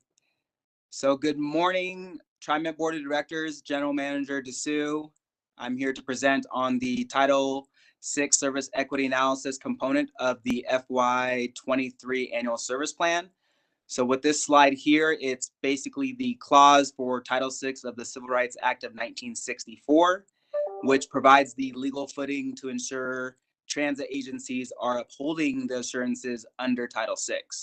And as a requirement by the Federal Transit Administration, it requires TriMet and other properties to be able to prepare and submit an equity analysis before the Board of Directors for their ultimate approval. Next slide, please. This slide provides an overview, a flowchart of TriMet's Title VI Service Equity Analysis. The takeaway here, it's a comprehensive approach to ensure that we are assessing the nature of impacts, both benefits and burdens with regards to service changes. And as you move from the left to right, essentially what we're looking at here for the first component on the left is if it constitutes a major service change. If it does, then there's an assessment that takes place for impacts with respect to either minority or BIPOC populations. And in addition to that, low-income populations at or below 150% of the federal poverty level, which as defined by the Title VI program is the definition for low-income populations. So that is where we're evaluating possible impacts. And if there's any potential impacts on these populations, Title VI protected populations, TriMet will move forward with providing alternatives and mitigations and avoiding those potential impacts on Title VI populations. Next slide, please. As Tom recently went over, the changes with regards to the fiscal year 23 annual service plan, all three met the major service change threshold. The FX2 division, a new transit line, the Line 2 division being retired, those automatically constitute a major service change. And then with respect to the Line 10, Herald Street, it's a reroute. There's a frequency increase over 15% on weekdays, a span increase over 15% on weekdays, as well as a span increase on the weekends of 15%. So all met the major service change threshold for this service proposal. Next slide. So this slide presents the different analysis for each type of major service change. And as you can see from the top, major service increases, major service reductions, or other major service changes, the way in which TriMet applies its disparate impact and disproportionate burden policies correspond with the types of changes. So first, I'll cover down on major service reductions with regards to this plan. Next slide, please. All right, so TriMet's disparate impact and disproportionate burden policies have established thresholds to evaluate possible impacts. With respect to the policies, it's applied at the line level. And in addition to that, at the system level to ensure that we are looking at the aggregate or compounding effects of a potential service change. Next slide.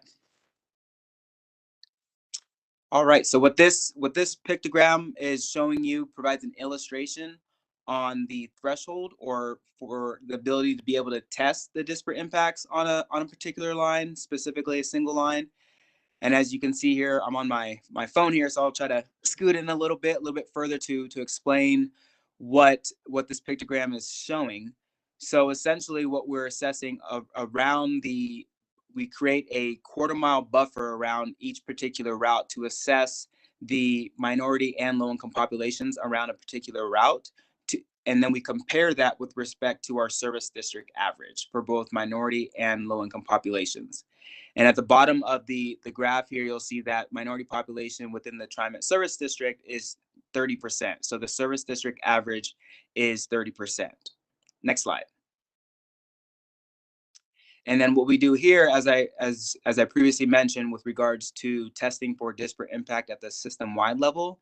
So essentially, we're aggregating all the service changes. So the two different lines for the major service reduction and the service increase, we are aggregating it and using the 4/5 rule. So if there's a 20% difference,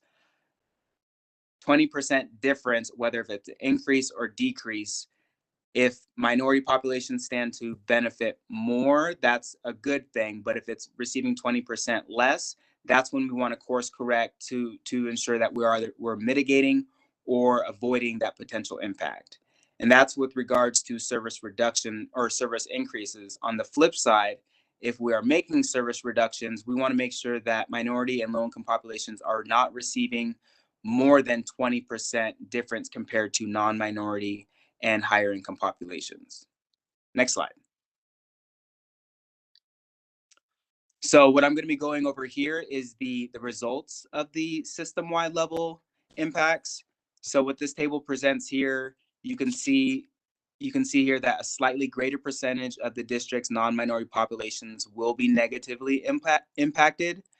But if you look utilizing our system-wide threshold for disparate impact, which is if minority populations are receiving more than 0.2%, then that would be considered an adverse impact. But as we can see here, it's less, 0.06% is above or below the 0.2%, so it does not result in a disparate impact at the system-wide level. Next slide. Similar to the system-wide level impacts for disparate impact for minority, it's the system-wide findings for low income, is similar in the way that it does not result in disproportionate burden, given that the district's low-income populations are similarly impacted to higher income populations. Next slide. All right, so now I'll be going over the analysis for the major service increases. Next slide. All right, so as far as for minority populations at the system level, there's a slightly greater percentage of the district's minority populations will be positively impacted. So that's a great thing.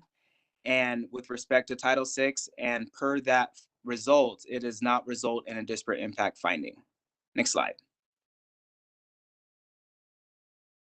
And for the system level, similar to the findings for minority population with the disparate impact policy, it does not result in a disproportionate burden. As General Manager Dessou mentioned earlier in the presentation, this is an overall exciting service proposal, given that we're adding a lot of service benefit for Title VI populations. So that is exactly what the analysis shown. So I'm excited to be delivering the presentation this morning. Next slide. All right, so as far as the service equity analysis conclusion, again, as I covered down on, there's no system level disparate impact on the two major service increases. There's no disproportionate burden on the two major service increases. All improvements are on lines and service areas with above minority populations and with average or above low income populations. With regards to the service decreases, there's no system level disparate impact or disproportionate burden. And as Tom mentioned earlier, with the route change for the line 10, there's no adverse effect on that major service reduction. And then overall, the results is that the service equity analysis does not require any modification of the proposed changes. Next slide. All right, so as far as next steps, today you're hearing the service equity analysis along with the FY23 service proposal as far as the first board reading. Following this, the next step is April 15th is when the public comment on the Title VI analysis will conclude. And on April 27th during the second board meeting is the ultimate approval of the equity analysis. With that being said, that is the last slide. I'd like to open up the floor for any questions. Yes, are there any questions from the board? And Director Way. Thank you.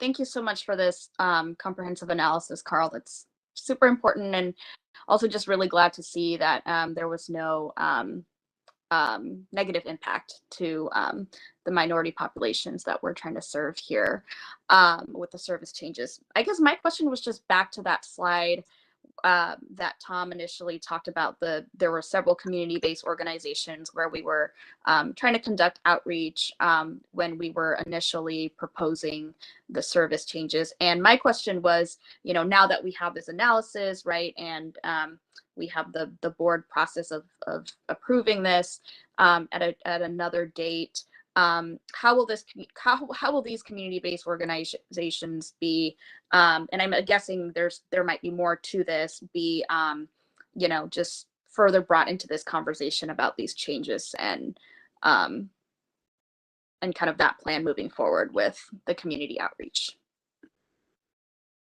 Thank you. Yes, typically the way we do it is when after the board approves annual service changes, we then, as we approach the date of those changes, we reach out to the community to let them know that the changes are coming. And I can work, I'm a little bit outside my zone in terms of the promotion of new service, but I can work with them to make sure that we're reaching out to these community-based organizations and making sure that that they are letting their network of people know that the changes are coming when they're coming. I also believe with the launch of Division, or I should say FX Division, that there will be a celebration along the line, and there'll be promotions for that as well. So in doing that, we'll also be promoting the launch date of the new service. Great, thank you. That's helpful. Are there any other questions before we, the process from this point forward is that we will hold a public hearing and see if there's anyone who wishes to speak to this ordinance, and then you'll have a final opportunity to make comments or questions. But I don't see any additional questions at this point. Oh, Director Edwards. Yes, there you are. I thank you, Tom, and thank you, Director Way, for bringing that issue. I think I wasn't completely satisfied with the answer, I guess, because I get concerned about folks that are impacted being included in the process.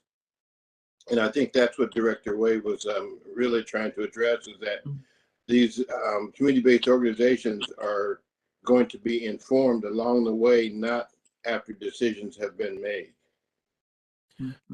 So I can't speak for the entire community engagement department, but Division FX has been a project that has been underway for several years, and community-based organizations have been part of that process throughout the entire, going all the way back to planning of it through construction. And my understanding is they're involved in the launch celebration as well. Okay, great. Thank you very much. Director Bauman.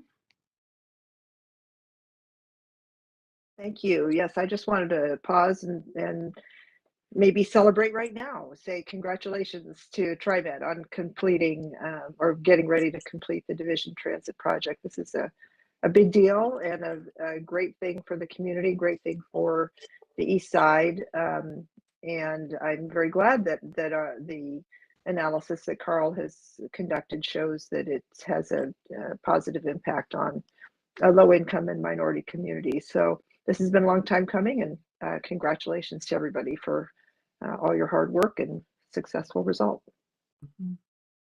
Thank you. Okay, so with that, I'm going to go, we'll now hold a public hearing on Ordinance 366. And I'll ask if there's anyone who did not speak during our earlier public comment that would like to speak on the ordinance. We'll provide them an opportunity to do so at this point if they would raise their hand. And Kimberly, you'll have to help me if there's anyone who has indicated an interest to speak to this. Thank you, President Simmons. At this time, I am not seeing any individuals with hands raised. Okay. So this will be the last opportunity then for the board if you have any additional questions or any further discussion on Ordinance 366. As noted, we don't take action on it today. Okay, hearing none. If there's no other business to come before the board, then I'm going to adjourn the meeting and mention that our next regular scheduled meeting is going to be Wednesday, April 27th at 9 a.m. And prior to that at 8 a.m. will be the Multnomah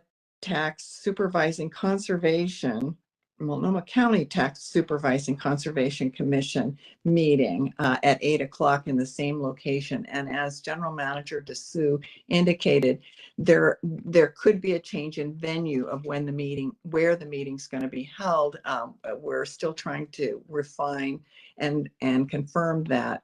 Initially, we thought the community room at the Public Safety Building, but there are some issues that have come up with that particular location.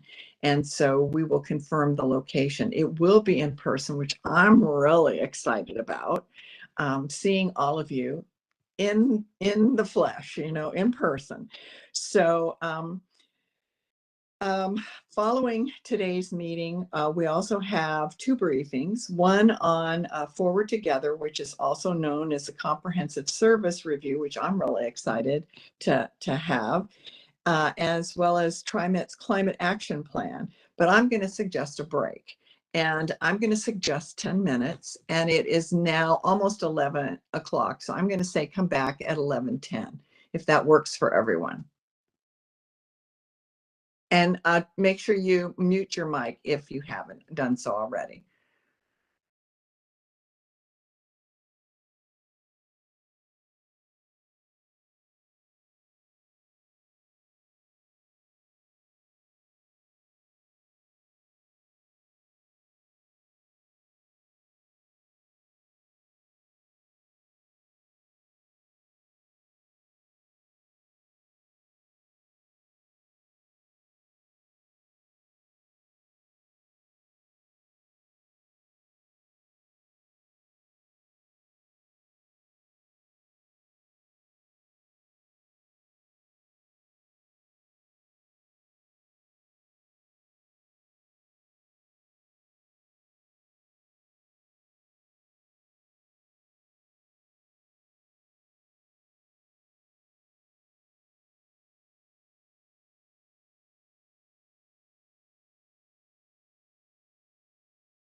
Kimberly? Yes, President Simmons? Are we all back? I can't see anyone. Let's see here. It looks like everyone has returned. And I know we have our speaker ready to go. Oh, actually, I think Ozzy's camera is still off, so he may need a moment. Okay. I just dropped in. I was a little outside. Perfect. Super. So I'm going to welcome everyone back.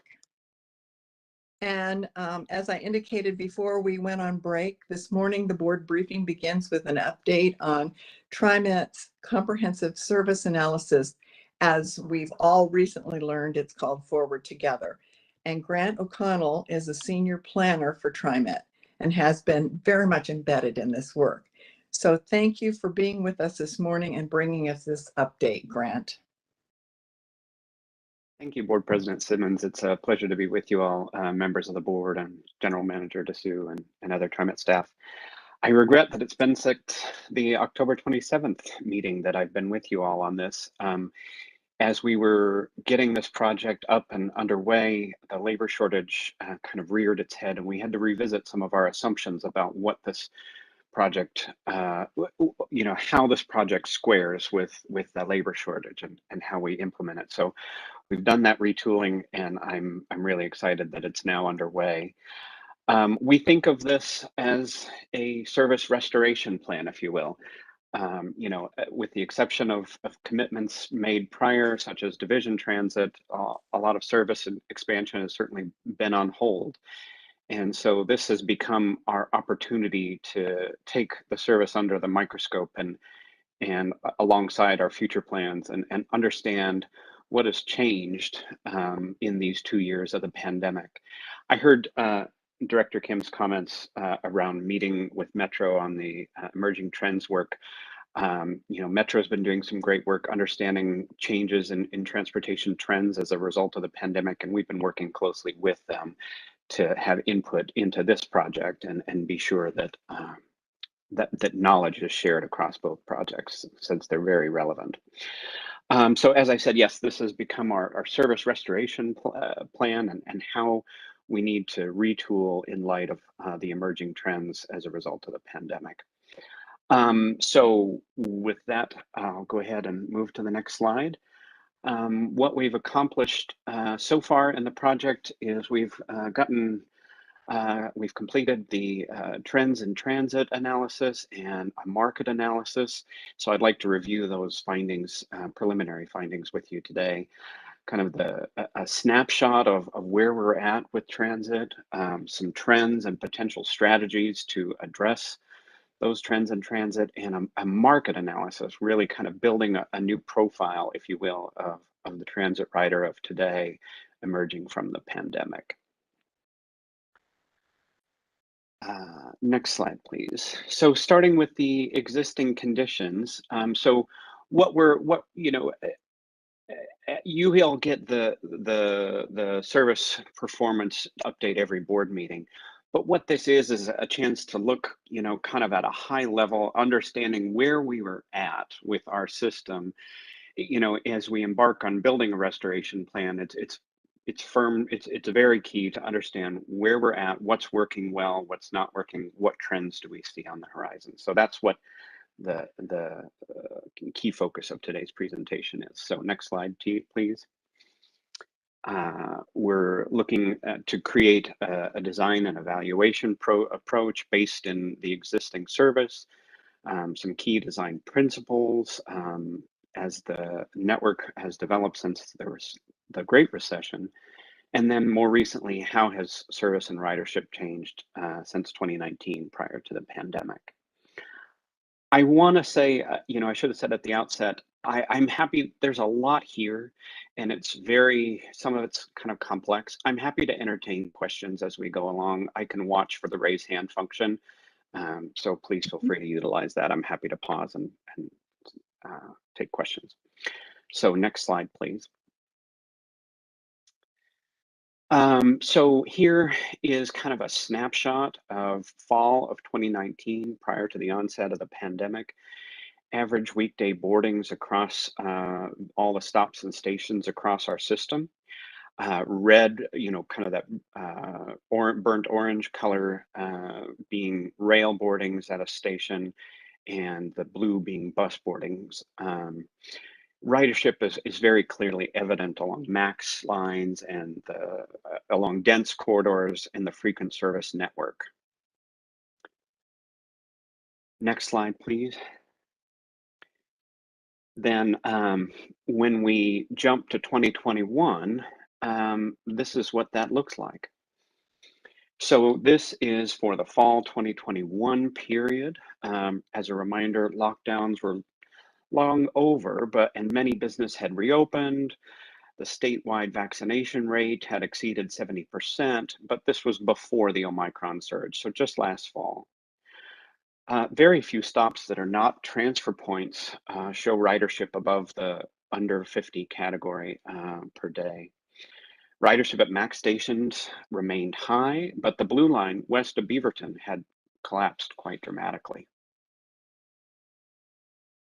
So let's nuance that a bit. So that was, 2019, 2 years into 2021, 2 years later. But let's dig a little deeper into that. So first, let's go to the next slide. 2019 to 2020. This, I'll pause here and talk about formatting to understand what you're looking at, because we're kind of switching format on you there. So this is 2019 to 2020, kind of the height of the pandemic. Brown, this takes ridership as an average across the system. The size of the bubble is reflective of pre-pandemic ridership. Brown is where ridership, the change in ridership exceeded the, was the drop was greater than the average. Green is less than the average. So, ridership down kind of pretty universally across the board, even around the average or more so, kind of pretty evenly distributed decline in ridership there. Next slide, please. So again, we're going from the height of the pandemic, sort of mid-pandemic, to 2021. And again, lockdowns long over, many businesses reopened, and the statewide vaccination rate had exceeded 70%, but it's pre-Omicron. So this is that same way of looking at it, but this is sort of, we see here a pattern emerging, that ridership, you see some blues start to show through there, or kind of that teal color. So ridership is starting to return. So this is comparing 2019 versus 2021, but it's returning sort of unequally. It's returning in new forms. More ridership is returning, and or essentially retained, rather, is a better way to say it, along essential work corridors, such as 82nd Avenue, TV Highway on the west side, Troutdale Reynolds Industrial Park, or Clackamas. Higher concentrations of lower income and people of color, those neighborhoods, ridership is returning at a rate greater than the average, or at least retained, if you want to say it that way. So frequent service lines not oriented towards downtown, such as the 72, 73, 75, 33, and 57, are all showing a ridership retention over 2019 greater than the average of the system, if you create an average. And that's somewhat, of course, reflected in our approach, how we handled the cuts. So next slide, please.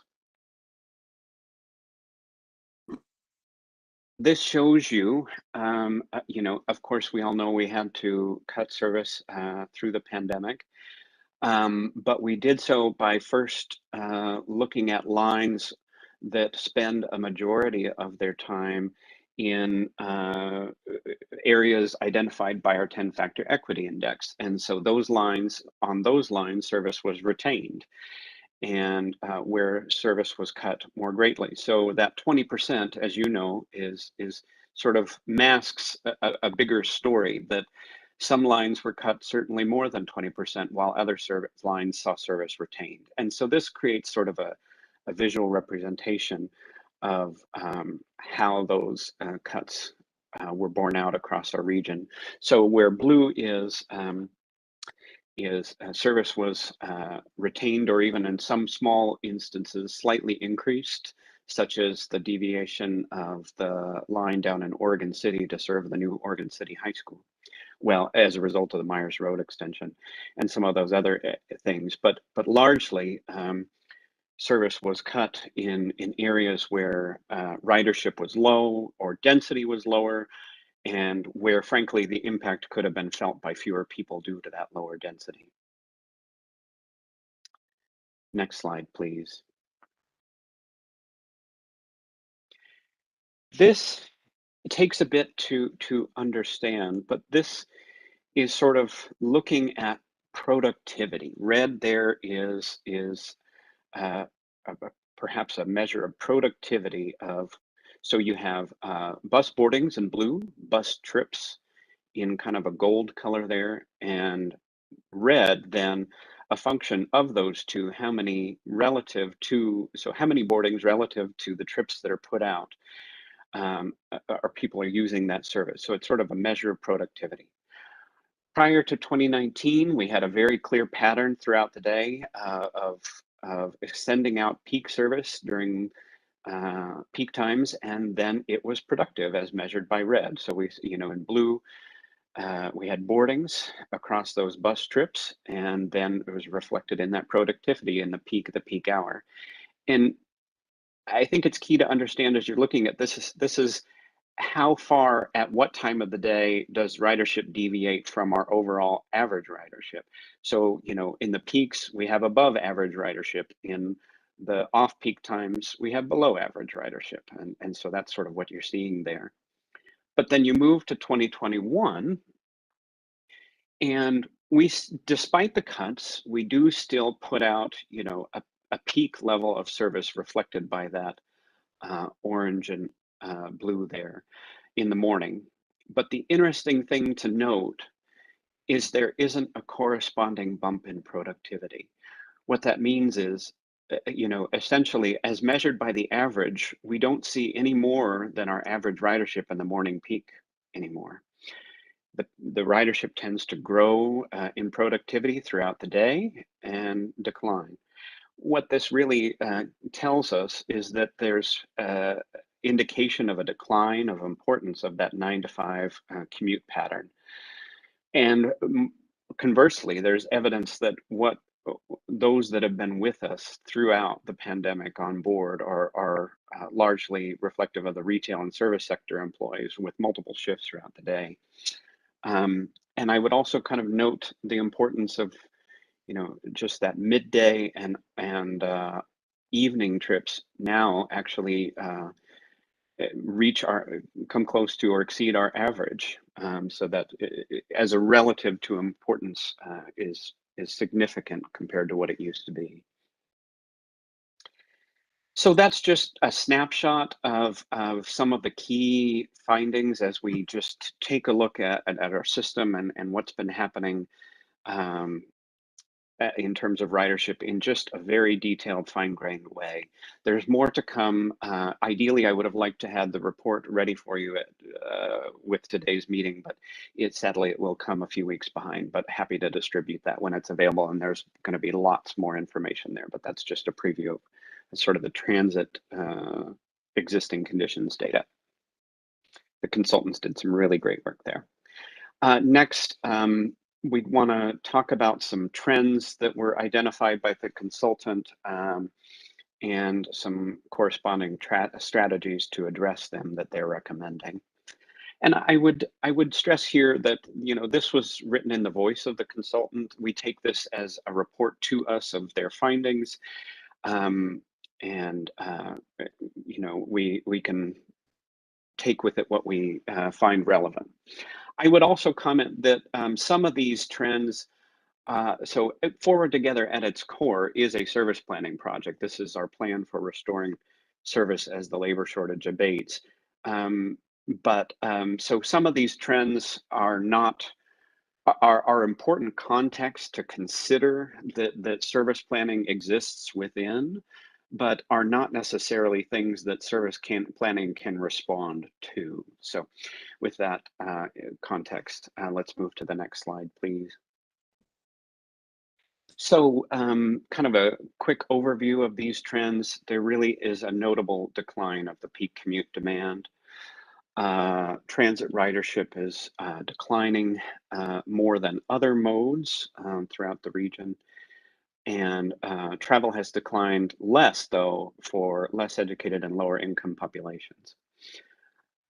Concerns about potential COVID-19 remain a concern for folks as they consider returning to transit.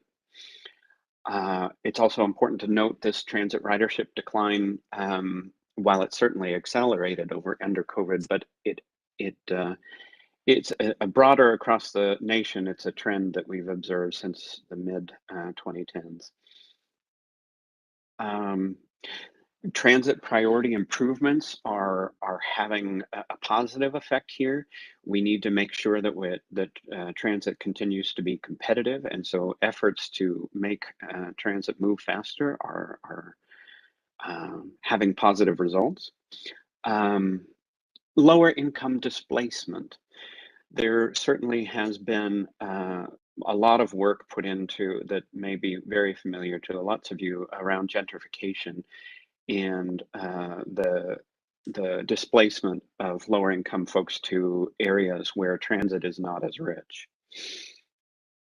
Decreased fare revenue, increasing number of people experiencing homelessness, rethinking safety and security, and the labor shortage, of course. So these are the trends that the consultant identified, and that's where you see here, while it's important to consider these things all as context for what may be affecting our ridership, this project particular, I won't dive further into some of these because they're important context, but we will not be acting upon them within the context of service planning. So, but I want to talk about those that we will. So next slide, please. The decline of the peak commute demand. The consultant is recommending that we consider spreading that service more evenly throughout the day, reallocating service. They did some great employer interviews, and what they found is that I think there's a trap to think of working from home as a binary, such that some maybe entirely work from home and some entirely in the office. And what they're really finding is that the new normal, if you will, around hybrid work means that folks may be coming at different times of the day into the office for key meetings and working from home in the morning, et cetera. And so that peak of the peak may never be what it once was, but there is a need to make sure that those services are available to folks throughout the day in an more even fashion. Transit ridership declining more than other modes. They're recommending that we focus on areas where transit demand is strong now and likely into the future, and strengthen transit inequity areas. Next slide, please. Travel declining less for ridership is less for among the less educated and lower income populations. So we want to focus on those areas and focus on equity areas. It's a strong indication of an unmet need there. The continued that this is not this is part of a broader trend, transit ridership. Again, focusing on where people need to go, focus on areas with ridership now and likely into the future, but also recognize the impact that ride-hailing services have had on transit. They're recommending, the consultant is recommending that we consider working with policymakers to understand our interaction with ride-hailing services. Next slide, please. Again, as I mentioned earlier, those transit priority improvements are key to making sure that transit is a competitive option against the automobile and other modes. To address lower income displacement, again, continue to focus on taking people where they need to go. Make sure that there is service where it's needed most. consider multimodal facilities to increase access in those areas where transit is not as rich, and continue with anti-displacement transit strategies within transit improvements. Finally, on the last slide, working with the driver shortage, the operator shortage. You know, there's work already happening here regarding increasing compensation, continuing to look at that, refining our scheduling. If we have that opportunity as is recommended to maybe not restore the peak of the peak hour service, but reallocate it evenly throughout the day, that actually lessens our peak hour rider operator demand. And we may actually, through scheduling, be able to have some impact on addressing the operator shortages. And then also the consultants recommending that we expand our fleet. We, you know, now with Division Transit, we have articulated buses. They're recommending that we expand that fleet so that if peak hour demand does return, that same operator can be more productive by having a higher capacity vehicle. So that's just a quick overview of the trends identified by the consultant that this project will look to respond to. Finally, I'll move on next to the market analysis. Next slide, please. And you can just go ahead one more further. Thanks. So in-person work, we wanted to really understand to the extent that we can at this early stage. You know, of course, TriMet ourselves, we haven't actually formally started returning to the office, and many other employers throughout the region are similar. But to the extent that we can, we wanted to try to understand the trends in teleworking and its potential impact for how we might plan our service. Prior to the pandemic, it was around 5.7%. And then in 2020, it went to 15.8% nationally. Oregon has always kind of exceeded the national rates there. We were at 7.3% prior to the pandemic, and then 2020, 18.4%. Next slide, please. We don't have Oregon data into 2021 yet, so we looked at the national trends. In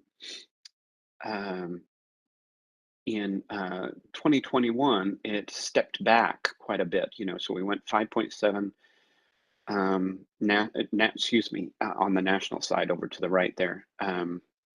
We went all the way up to 20%, but then it actually stepped back to 11.1% nationally. So we're curious to get fresh Oregon data to see what Oregon's rate did in 2021 as the folks started to reopen and come out of the pandemic a little bit when the vaccinations rate went high. Then next slide, please. We did then also, through Oregon employment data and cross-referenced with the national employment data for sources of in-person work, we created a map identifying concentrations of in-person work.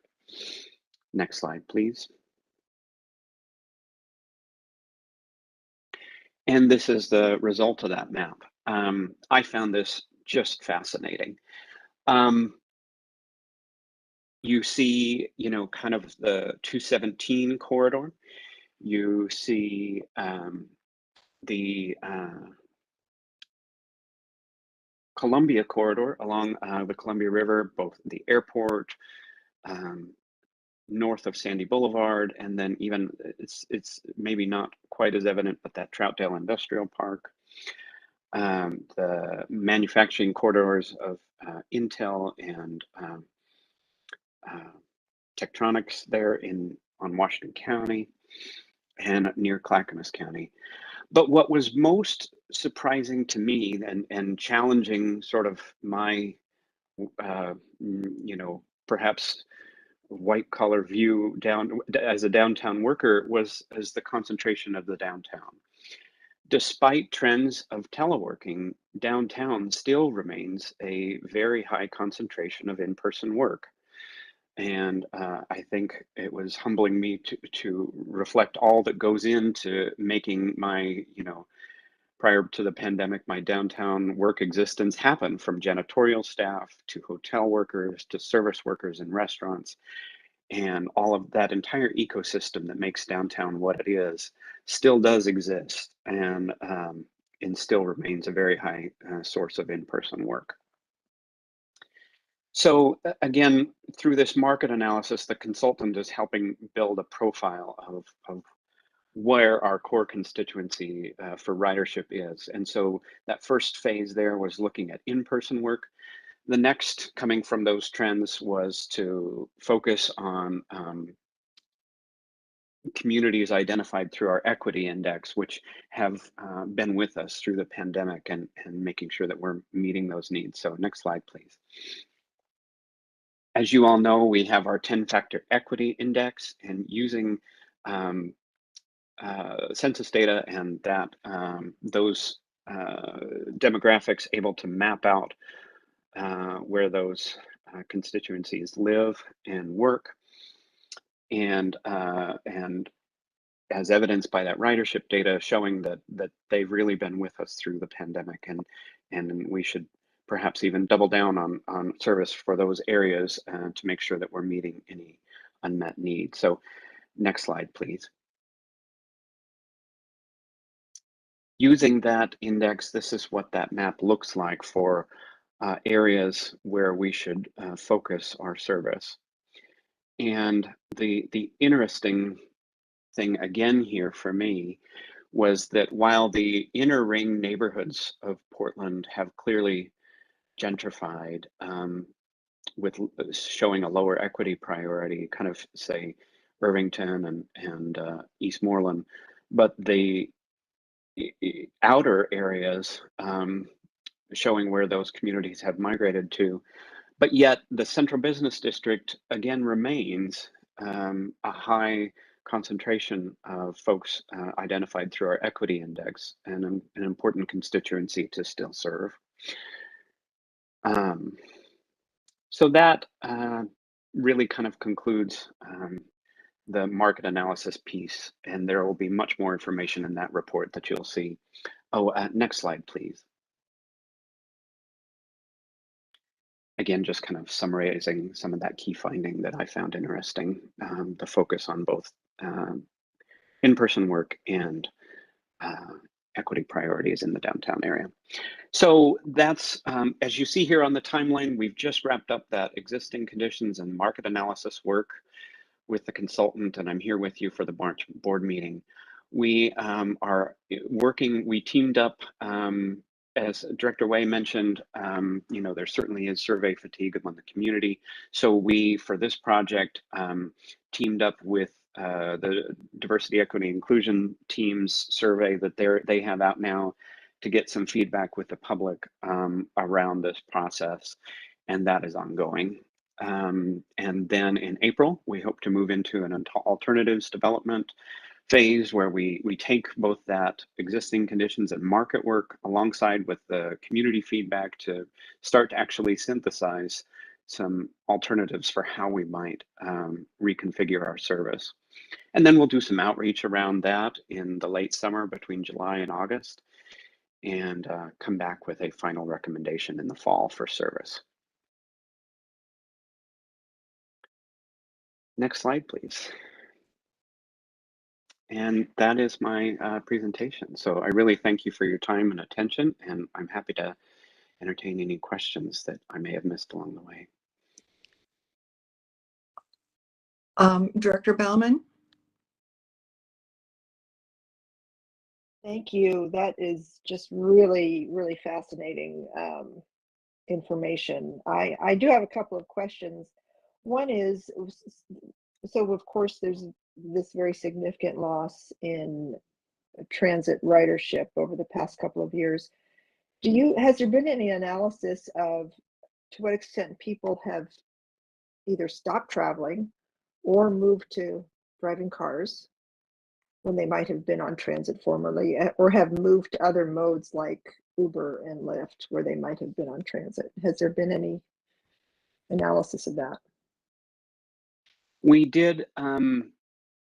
We struggled to find quantitative data that could portray that in a statistically significant way. So, but we did do some qualitative surveys. Forgive me, my terminology there.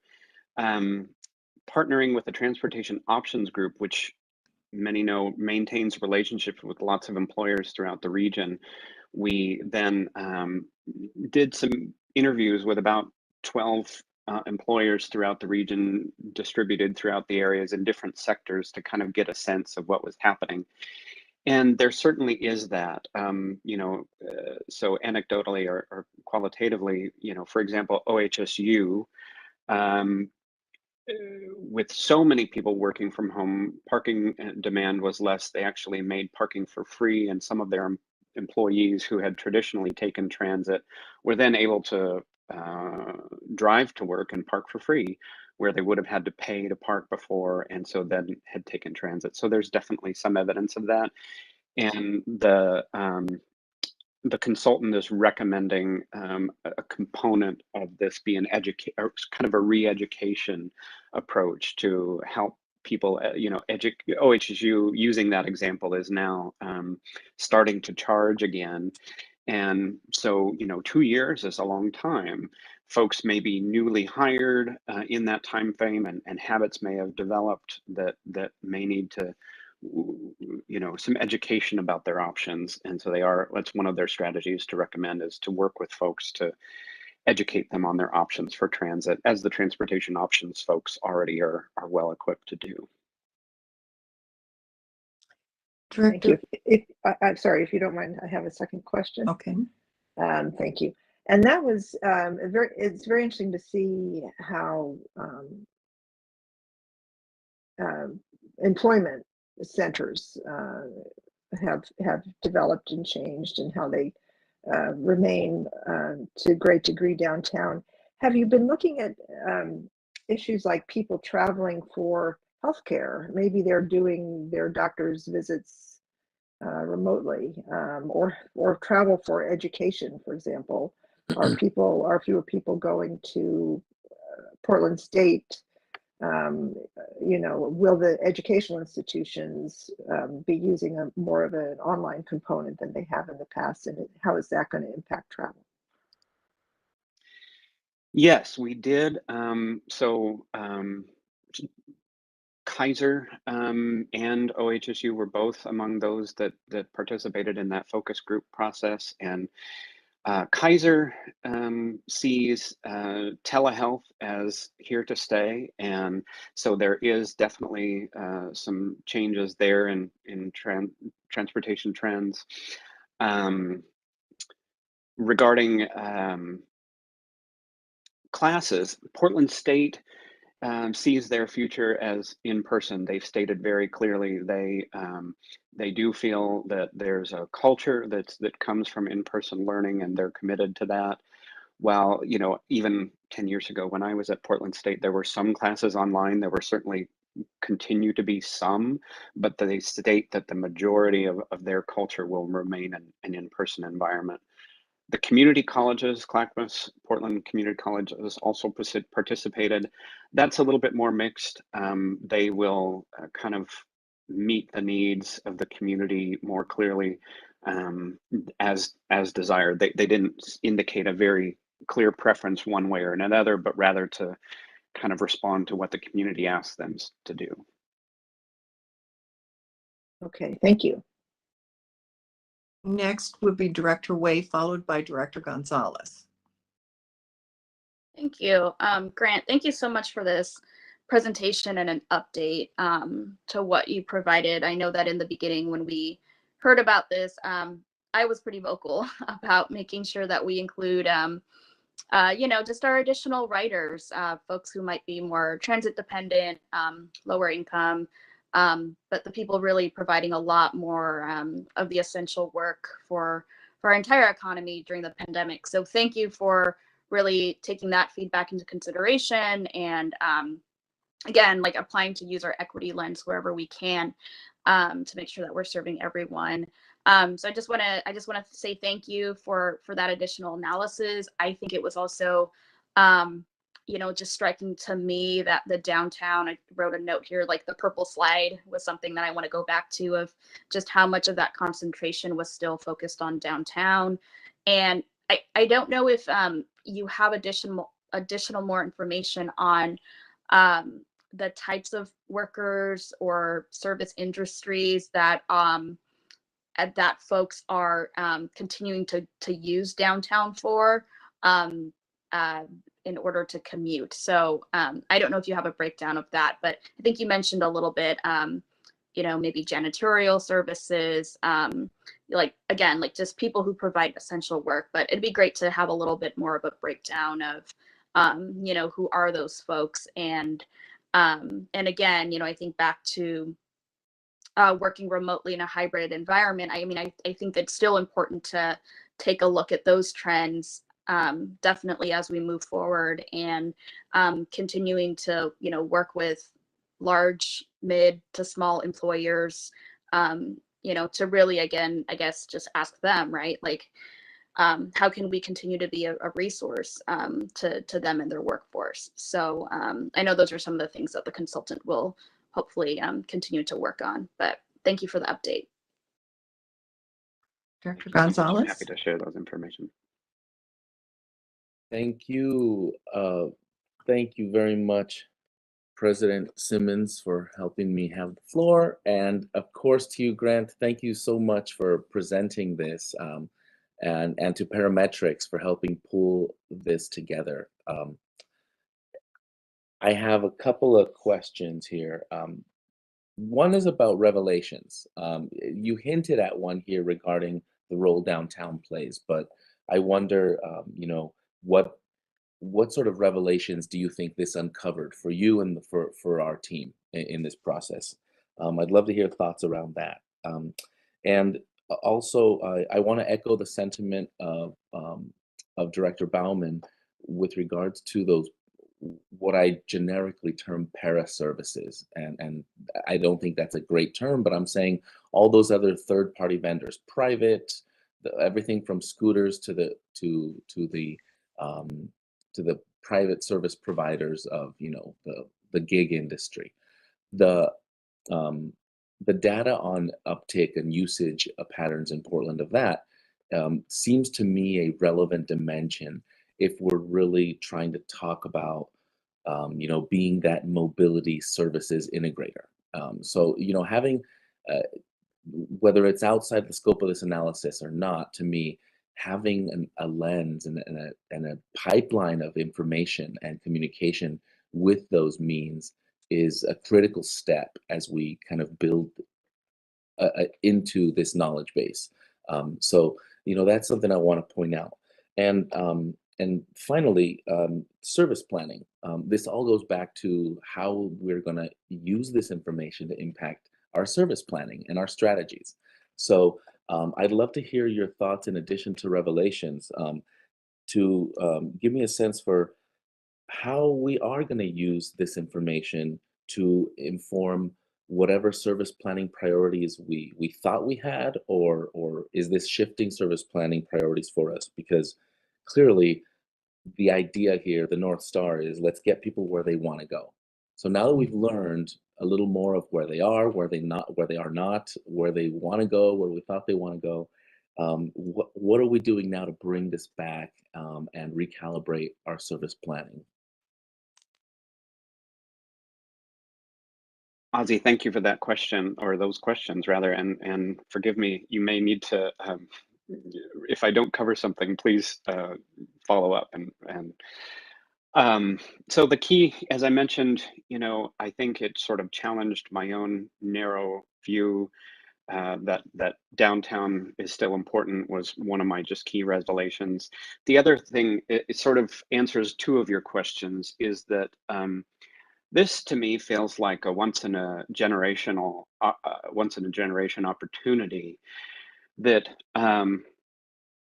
you know, we had our service enhancement plans. We were marching towards those on a path of growth. And COVID, of course, hit pause on that and forced us to even step back.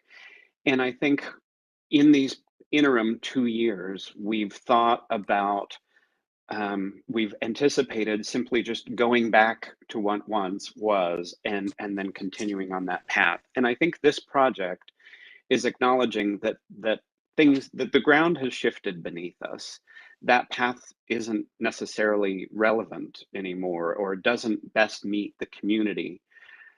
So we need to find wherever that is, where, you know, we need to make sure our service is doing what it needs to today to respond to the today's transit needs, and then revisit our path forward for growth. And so, but in doing so, if hybrid is truly here to stay in some form, and that peak of the peak may not ever return to what it exactly once was, even as a percentage, that presents an opportunity to then reallocate that service to meet other needs. This in some ways is almost like a funding increase that we didn't expect to come. If all of that proves to be correct, this is essentially an opportunity to change our service from what may not be needed anymore to what is needed now, and especially orient towards essential work and communities of concern. I'm excited because it's something that we haven't anticipated having that opportunity to do, to recognize that something that costs us so dearly, that peak of the peak hour service is our most expensive service that we operate. If that is as I said, in a percentage point increase in less importance, that presents operating dollars that we can reorient towards other long unmet needs. So that is essentially what this service plan is for. Did I answer all of your questions, Ozzy? You had some really great ones. 2 out of 3. The one in the middle was a sneaky one. It wasn't necessarily a question, but I'd love to hear your thoughts with the point about the external services, that other ecosystem of service providers. So this project at its core is really focused on our fixed route network. So it isn't per se, a focus of the project, but it is not agnostic of that which we operate within. And so I have been working with Madeline Steele on her integrated mobility innovation project that's pulling together all the data from those various micromobility services, and looking towards the future of what we can do in the mobility market. So I'm following that trend as closely as it can, and keeping that in mind as we work through this project as well. Director Lewis? Just a quick question. Do you see the trends for the Portland area similar, or have you been able to view the trends like in Seattle? Are there any cities that are similar, seeing the same changes in their peak? Yes, we identified some service providers that we consider our peers throughout the nation, and had them take a look, and they are seeing similar trends, and frankly, if anything, we're actually a bit behind in responding to those trends. Some of those other agencies have already acknowledged that we're already on a different path and reoriented their service accordingly. So it just really lit a fire with me to keep this project moving, and take advantage of this opportunity to be able to put us on a new path forward.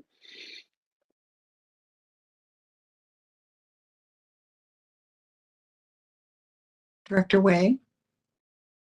Thank you. I just have a quick follow-up question to Grant what you just stated. So you said our peak hours tend to be the most expensive. What does that mean? Just wanting to understand. Well, it's for example, the operator shortage. We could we have many runners that we hire almost exclusively to fill the need to come in and run service in the morning peak and the afternoon peak. And so adding service during those hours almost always involves additional operators. But if we're saying that we need to run service more evenly throughout the day, then we could actually implement that service without an additional operator, because those mini runners don't operate during the middle of the day. So it's not, the fixed cost of course remains the same, but the incremental cost to add service in the peak is always the most expensive to do. Okay. And then just a quick follow-up. So, and then are you seeing from this snapshot now that rather than those peak times, which have been, you know, before the pandemic, that right now folks are taking service just more spread out evenly throughout the day? Or are there even, like, you know, like if people have swing shifts or graveyard shifts that they have to go to? Just curious if you are also seeing any of those trends. Well, that goes back to that slide with the humps, and remember that slide, that line moves up and down away from, so the consultant created an average of our ridership across all times, and then that line shows where at the times of the day the ridership deviates from that average. And so what that shows then is it's a measure of importance. How important is that service at that time to us? And what it shows is the midday is now as important or more than, and in the evening than the AM commute, which is just absolutely fascinating. And I think it's reflective of the rider demographic that's been with us over the past 2 years. Certainly service workers, warehousing, retail, et cetera, don't operate on a 9 to 5. We know this, right? And so that trend line is exactly reflective of those workers' shift times, I believe.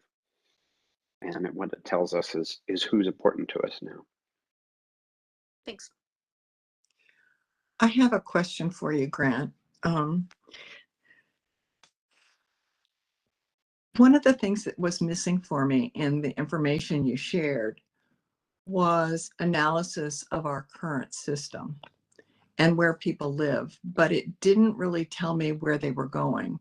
And I can tell by freeways being jammed up in the morning commute and the evening commute that there are areas that we're not serving riders that could potentially alleviate some of that congestion. And so I didn't know if the consultant had done any analysis of traffic patterns that might lend itself to tell us where, if we do have resources to shift service, where we need to add it. And if there's been any analysis of businesses as to where their employees live, because I see more, and I realize the center of the city still is big, but people are moving more and more to businesses outside the city as well, and they're all driving cars. And so, you know, is there any analysis of companies to say where, you know, your HR office knows where your people work, you know, how much access do they have to transit?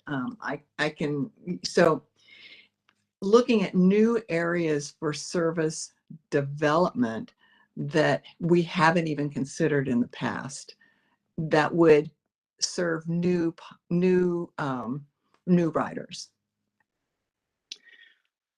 Well, there's a lot there to say. You know, first and foremost, I will say more to come, because for now we're focusing on understanding what is our baseline and how do we improve upon it. And so analyzing where we could improve upon it will come next. I would caution that in a very quick process like this, that we hope to, you know, have a final answer in October, we're taking some care to look at our existing network and that which we've identified through the service enhancement plans.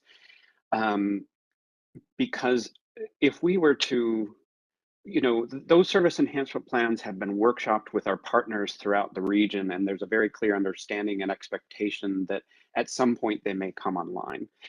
And so if we were to suddenly, through this process, launch new service that wasn't either something in a change of what we do today or something that we've identified through the service enhancement plans, we would really cause some consternation, over process, if you will, about understanding that. So, let's say you're Washington County and you participated in the service enhancement plan process and you helped us identify a line on the map that you anticipate.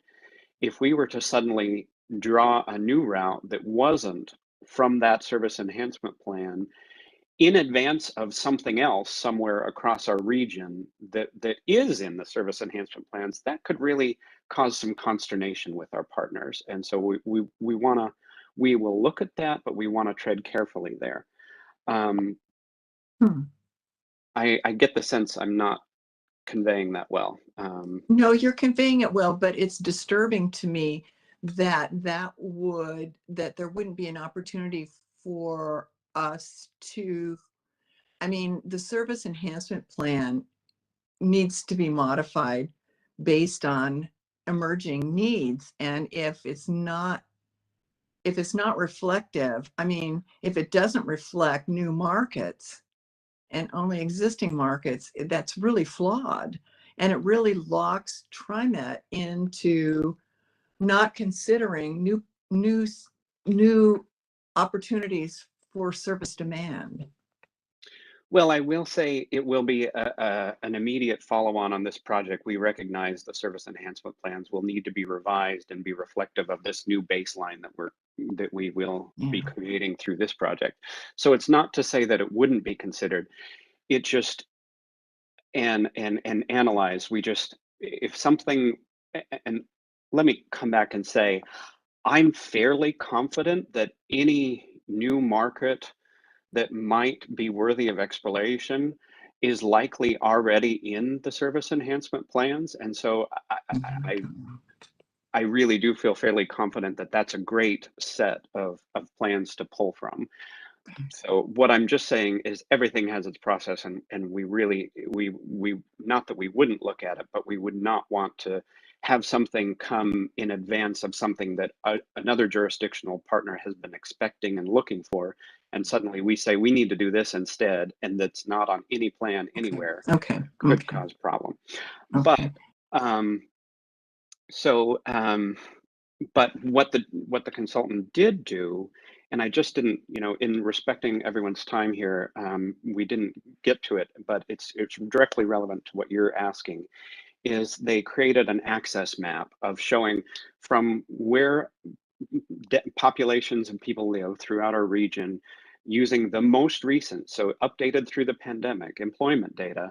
How quickly can those people get to various employment centers throughout the region on our network? And they've created this access map, and that forms our baseline that when we go into this alternative space, we're looking to improve upon that.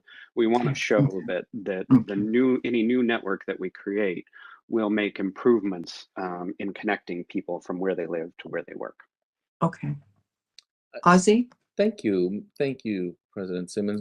I simply wanted to add, underscore the point that I didn't necessarily hear President Simmons advocating that we leap into things and spring stuff on without, getting our partners on board.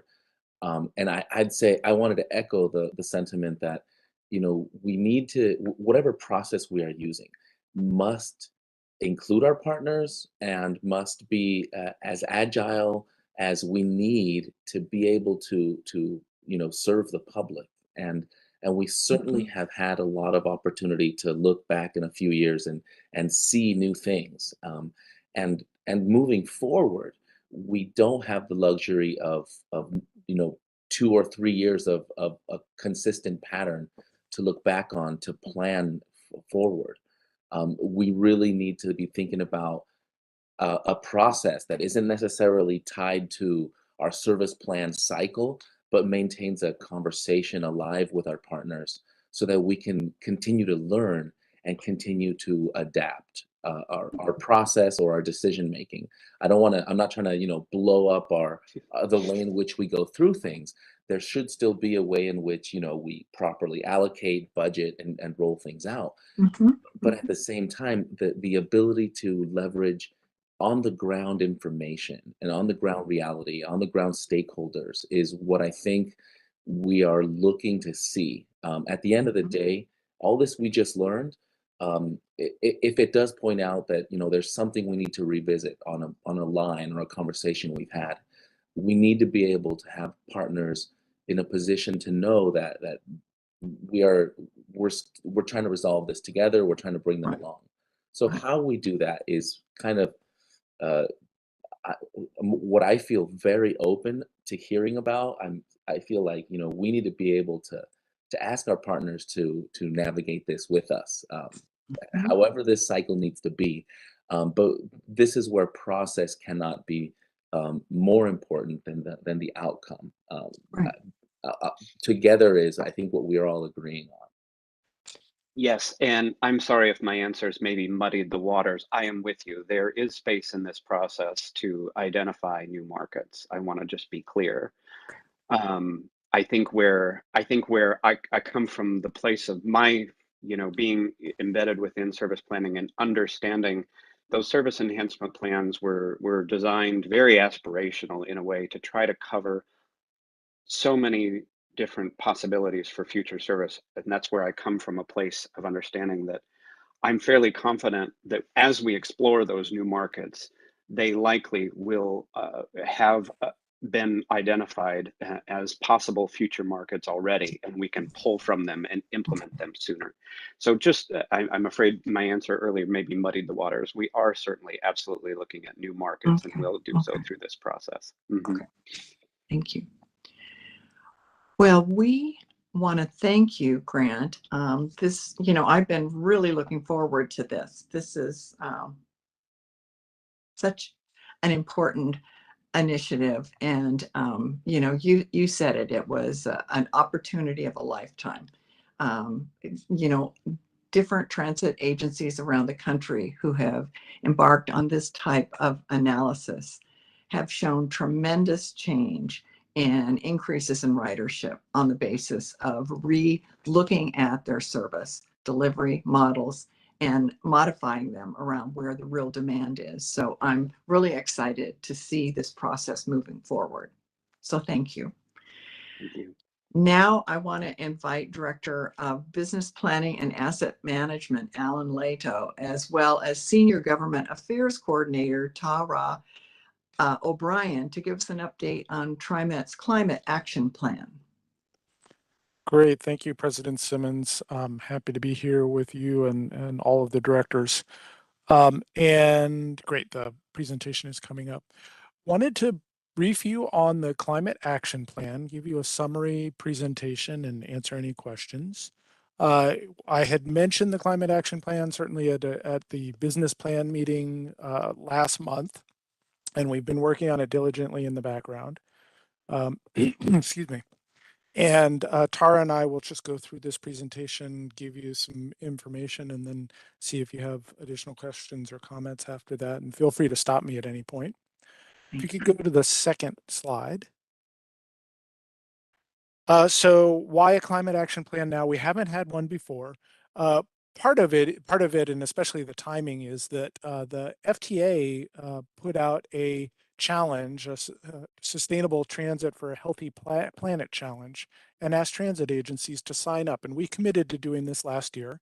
We began working on it. We've been working with our internal sustainability team over the last couple of years on sustainability measures, and this fit right in and really helped sort of rev up our work.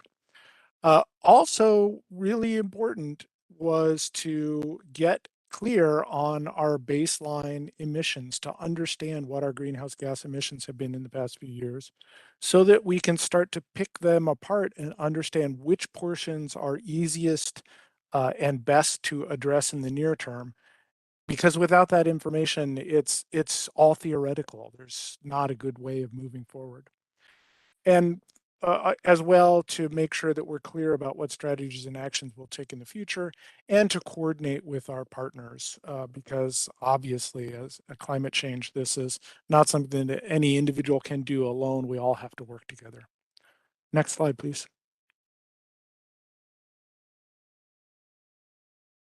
So as a transit agency, simply doing our regular work obviously is helping reduce climate change.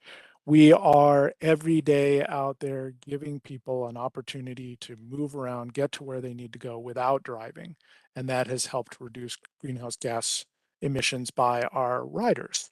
We also have in the past had some things like using biodiesel that helped reduce our emissions somewhat, working on new cooling technology for our bus engines that reduced emissions by increasing our gas efficiency or our diesel efficiency, and doing retrofits to facilities systems to reduce energy use.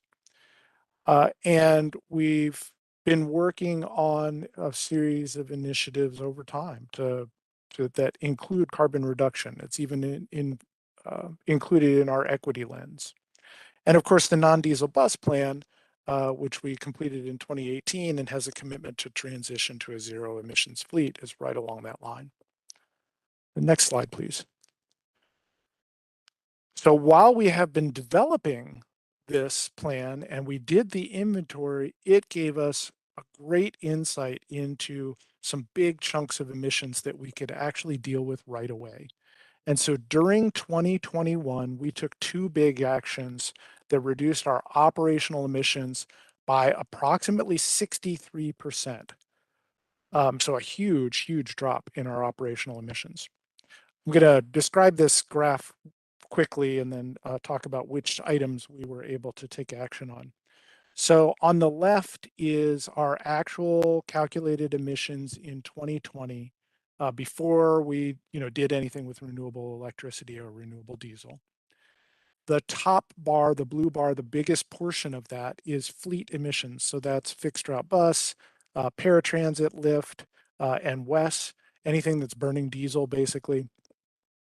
There are some smaller numbers in there with natural gas refrigerants, and stationary fuels is so small that you can't even see it at this scale.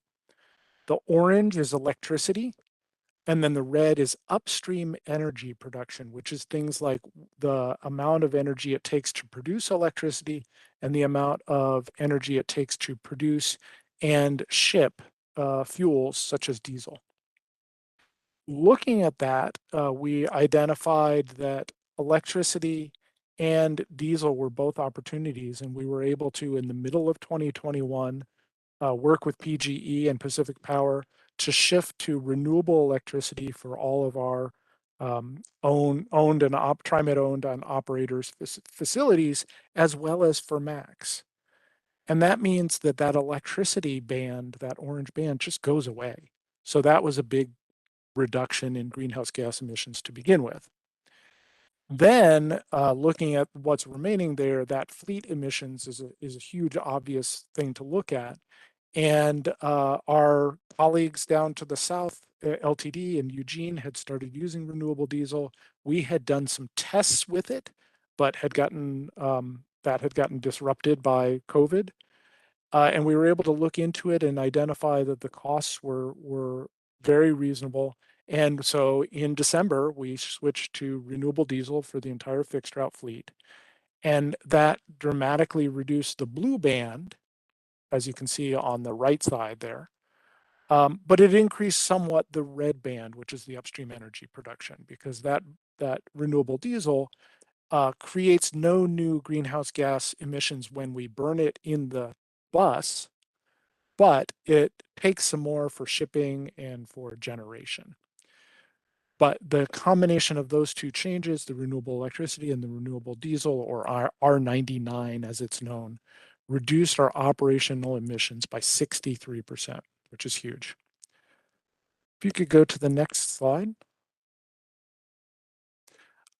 So the operational emissions include our vehicle emissions, they include building and facility energy usage, they include refrigerants, and they include upstream energy production.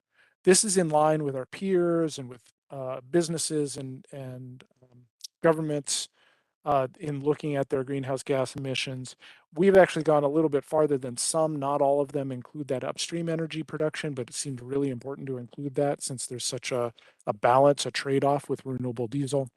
It doesn't include, for example, it takes energy to make a MAX train, but when we buy the new Type 6 trains, we don't have the information and the capability to do that for all of our purchases. So we're not including that, and we don't have as much control over that. Though as the electrical grid cleans up, those will also get much lower in emissions. What you're seeing on this slide is a graph that shows our targets over time that are called for in the Climate Action Plan. That green line links those targets together. From the baseline in 2019-2020 to a 60% reduction by this year, 2022. And you just saw that we are calculating that we're at a 63% reduction. So we're able to hit that target. Those two were the lowest hanging fruits. There are many other things we can do, but they are smaller slivers and harder work and take longer. But we still believe that we can get to 70% reduction by 2030 and to a 90% reduction by 2040. That will match the 2040 horizon year for the non-diesel bus plan to have transitioned our entire fleet to zero emissions.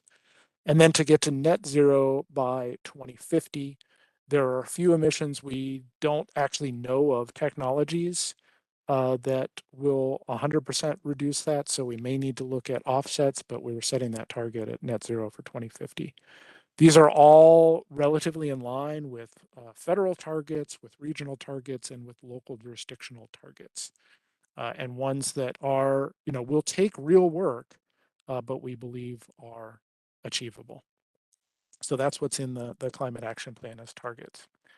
And with that, we're going to switch to looking at key actions, and I'm going to turn it over to Tara for the rest of the presentation. Greetings, board members. My name is Tara O'Brien. I joined TriMet about a month and a half ago, so nice to meet you all. I'm going to be talking about some of the key actions listed in the draft plan in your packet. And these actions align several existing TriMet sustainability initiatives and programs already underway, as well as future actions to consider or pursue to reach our net zero operational emissions targets. And so of the key actions listed here, first of all, this plan creates a mechanism for tracking and reporting on our progress towards carbon emissions reduction on an annual basis. So you'll be hearing from us on this again.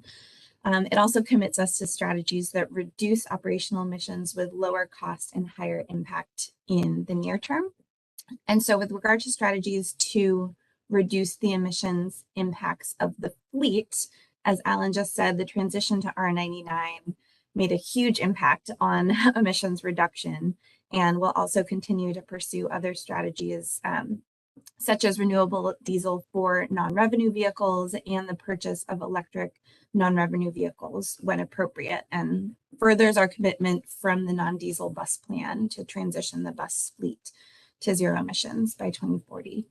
With regards to the actions related to our facilities, we'll continue to explore longer-term commitments to purchasing renewable electricity with the utilities and implementing strategies to improve energy efficiency and reduce electricity usage, which, again, as we saw the renewable energy or renewable electricity change we already made a huge impact, and we're going to continue down that path. And lastly, as Alan mentioned earlier, this plan supports the implementation of the equity lens, which factors in carbon reduction and air quality impacts for major projects and service planning decisions because it relates back to the people and prosperity initiatives.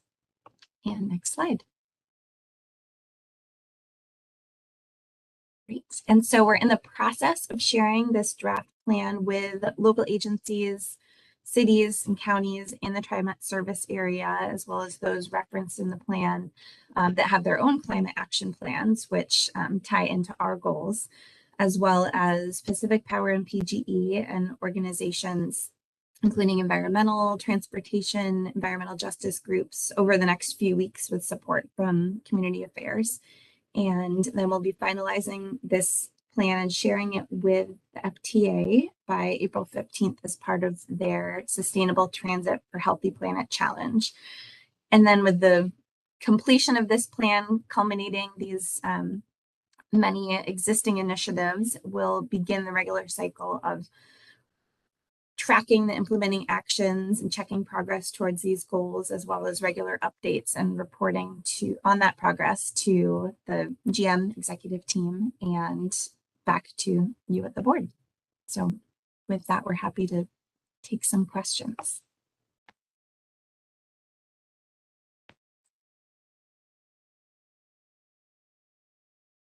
I've got a question. May I? Yes, Simmons? Thank please. you. I was just trying to get my screen to come up. It looked like there was some maybe finding a mute button or something. Yeah. A question about the offsets. Alan, you mentioned the offsets option as a down the road possibility. I was just curious if there was, or what discussion existed around bringing offsets on the table sooner while we resolve some of these other questions. Is it a budget issue, or is it more of just the sort of the cascade of priorities that the plan wants to focus on? Yeah, I think our focus is to try and reduce direct emissions so that we are doing everything that is most in our control. Not that we wouldn't consider offsets, of course, but we need to learn more about them, because the more I dig into them, some offsets look promising, some offsets are a little bit questionable about how effective they are, and we want to make sure that if we are going to that we're really choosing the right ones. Oh, good. I'm glad to hear that. So, I would encourage us to not only look at offsets, but to consider, in absence of a reasonable option, to actually investigate creating an option for an offset that would benefit Oregon or even the TriMet region specifically.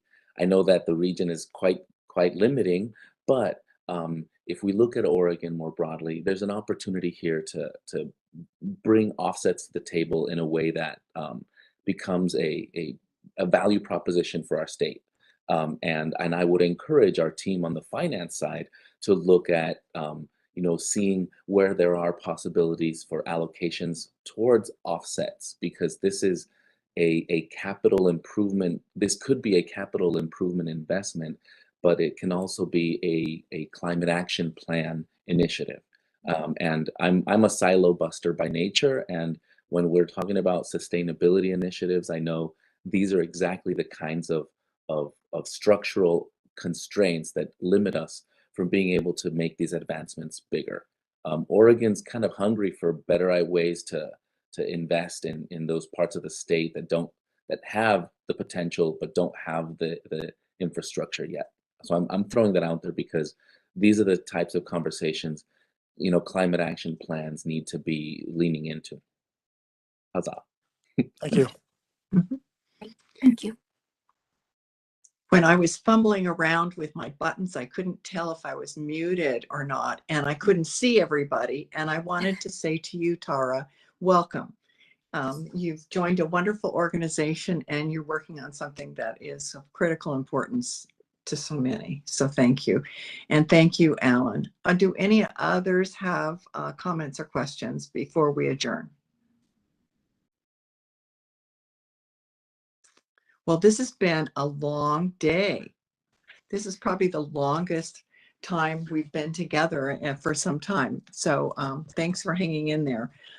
With no further comments, I'm going to conclude the briefing, though, and I just want to wish all of you to have a good rest of your day, and to tell you, you may not feel this way, but I look so forward to seeing you in person in April. And I know it means some adjustments in people's schedules because it involves commute time and everything, but I just have been so in need of actually interacting on a three-dimensional basis instead of a one-dimensional basis. So have a great day.